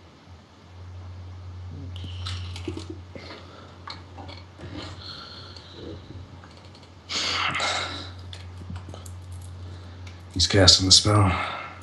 Burning Hands on the door. It's instantaneous. It won't actually do any damage other than scorch the paint. It could. I suppose, technically, but it's Half the hardness of the wooden door is 2, so it would do its damage minus... Not half the hardness. You would have the amount of damage from the spell, and then apply the hardness. So it would be Sorry, half damage minus 2.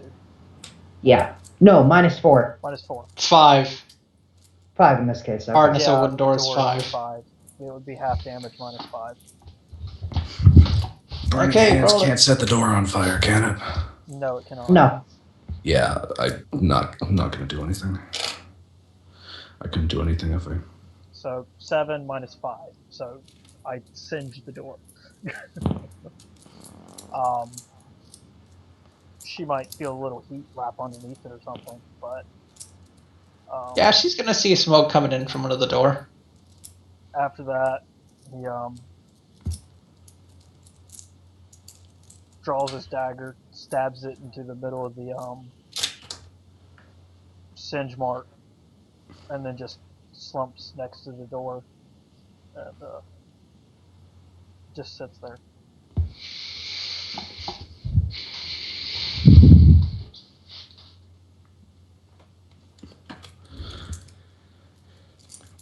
Cross is going to walk across from you and also slide down the wall opposite.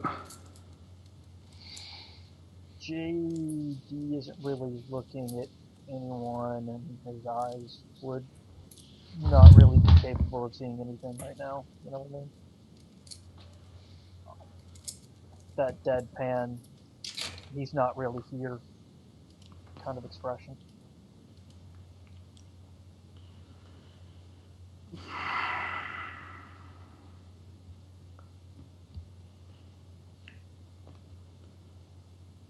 And that's just where he'll stay. Probably for a while. Anthony will also be sitting there probably for a while.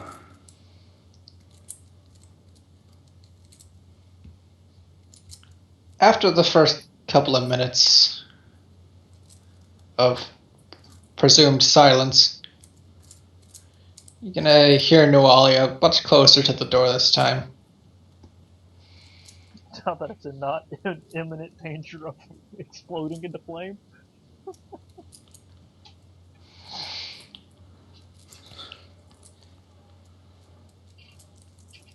You asked me if I'd do it again. I think I have an answer.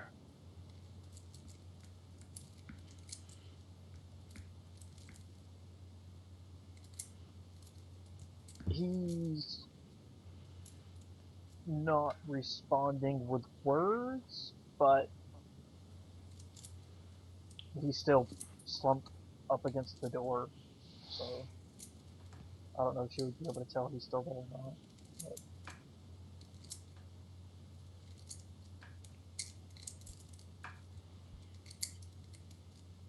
I don't know if she could see a shadow or something.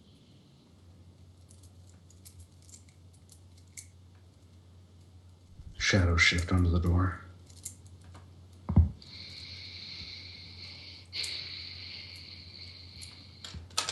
I'd certainly kill Father Tobin again, given the chance.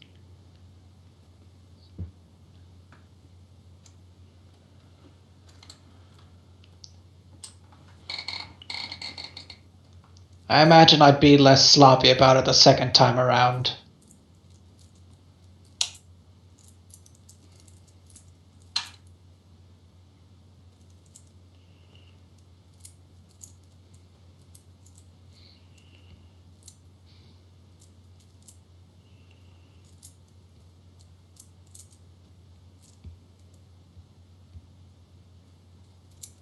And then a couple seconds later, you're going to hear a creak on the bed.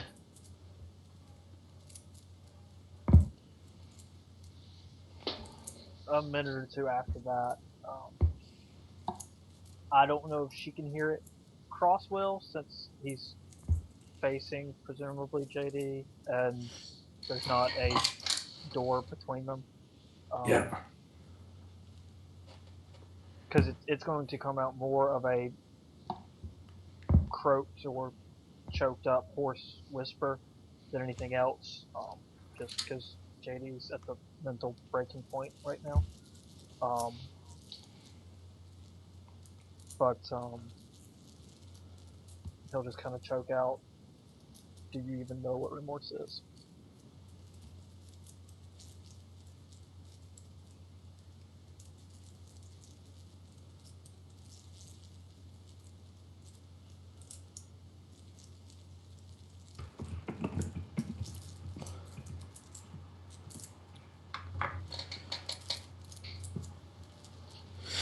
It's a point of note that if JD ever glances across at Anthony, he would see that his face has never looked more pain-stricken than it does right now.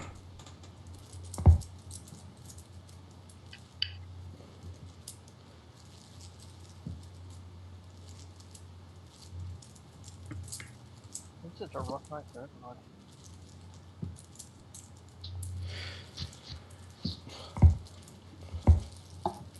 This has been specifically in response to what JD is going through.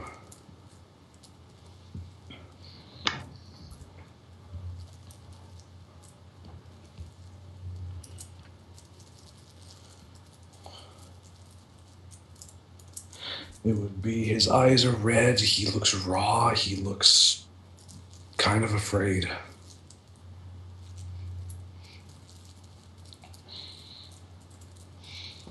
I want to ask him what, but I'm not entirely sure JD would notice, and even if he did, he wouldn't say shit right now. Yeah, probably not.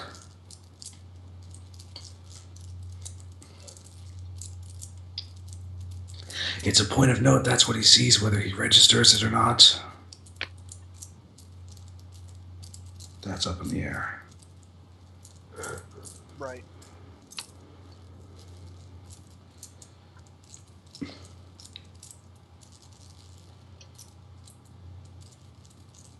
Well, we had more than a few minutes here and there, time skip things. Has the rest of the gang got back from dealing with the head yet? I don't know. That's a lot of stairs and a lot of helmet. Well, I bet she gives good helmet. God damn it. Huh? God doesn't. It only half makes sense. How heavy is the helmet, Jeff? Yeah, it's 300 pounds. Oh, they can manage that. 3 people. Zamifiork and Ileana, they can get up those stairs. It's more the dimensions of it than the actual weight, though. What if they both, grab a lip of the helmet?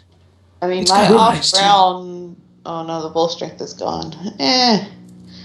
My push drag is at 1,150. My overhead is at 230. So it's not that we can't move it. It's that it's You're an heavy awkward shape, and encumbrance, we can't just push or roll it to the destination because we have stairs. They can I get it, imagine but if they're nothing moving else, at they've 15 gotten it up to feet the a second round. floor yet. I imagine if nothing else, they've gotten it up to the second floor by now. I was supposed 30 feet when it doesn't move. Up past the basement level.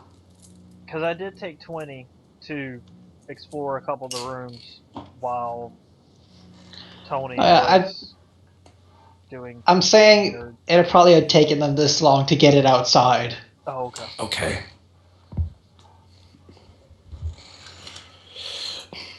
And then they just gotta roll it to the horse.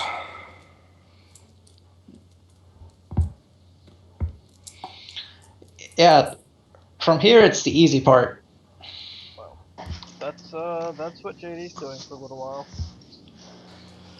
And that's what Cross is doing, as long as JD's sitting there. And I'll tell you what, I think that's a good moment to cap it on. Bit of a downer ending. Triumphant victory. We finally cleared the place, and everyone is depressed. Kill yourself. It's a Pyrrhic victory. That's what that's called. I think it's Pyrrhic.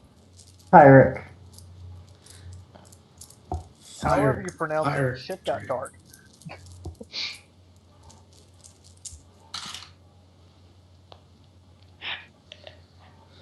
Everything went tits up the moment you decided to take pity on the heavy of the chapter. It's not my fault I have a fucking heart and your backstory was dark as shit. There's nothing wrong with. I think it was a good thing to take pity on it. This is like the end of fucking Empire Strikes Back. It's dark as shit. It's like we won, but at what cost?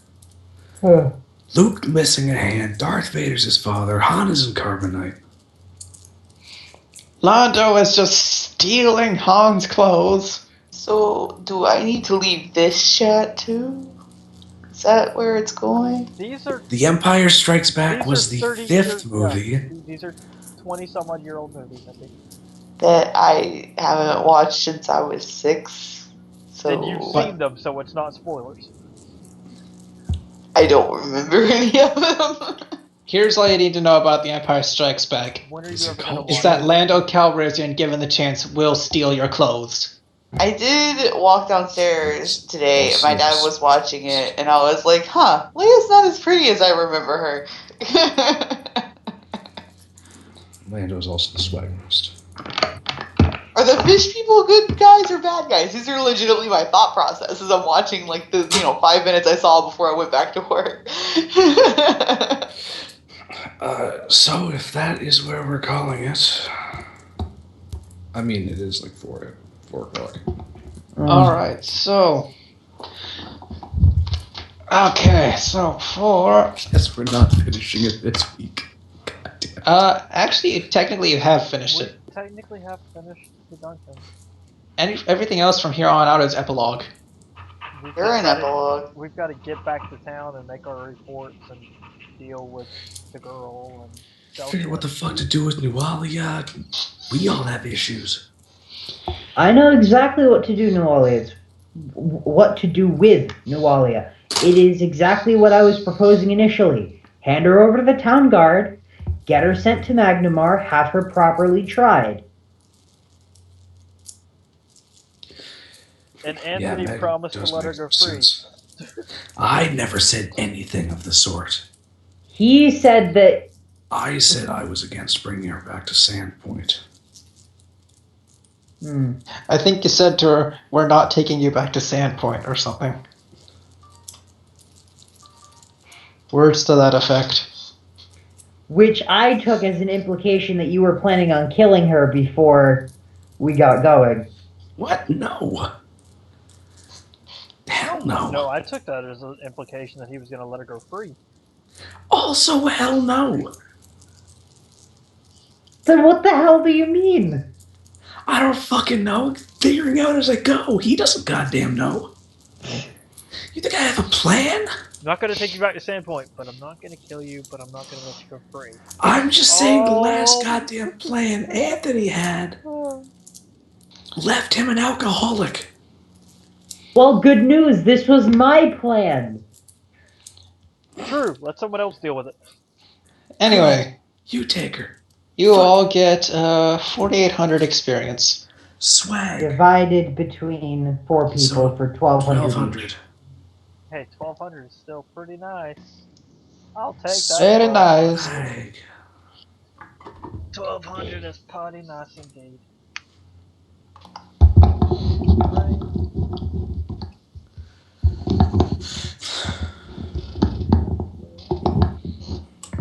420. Things we have to look forward to when we get back to town. A shit ton of money. Selling stuff, buying stuff, getting Nualia turned over to the police, me going on a date, Cross geeking out with Quinley about all the stuff that he's found, JD getting to talk to Ameko about, hey, we won, we avenged, And going we're to good. the guard to deliver the goblin raid plans. Not that those are Yep. important anymore, but hey, look at me! I'm not a screw up. And yay, he's not a screw up. Yay. Yeah. And of course, we also have Zamifi's potential career as a playwright to look for, not playwright, as an actor to look forward to. Triss, come on now. Fair. Sorry. Actor can be gender neutral.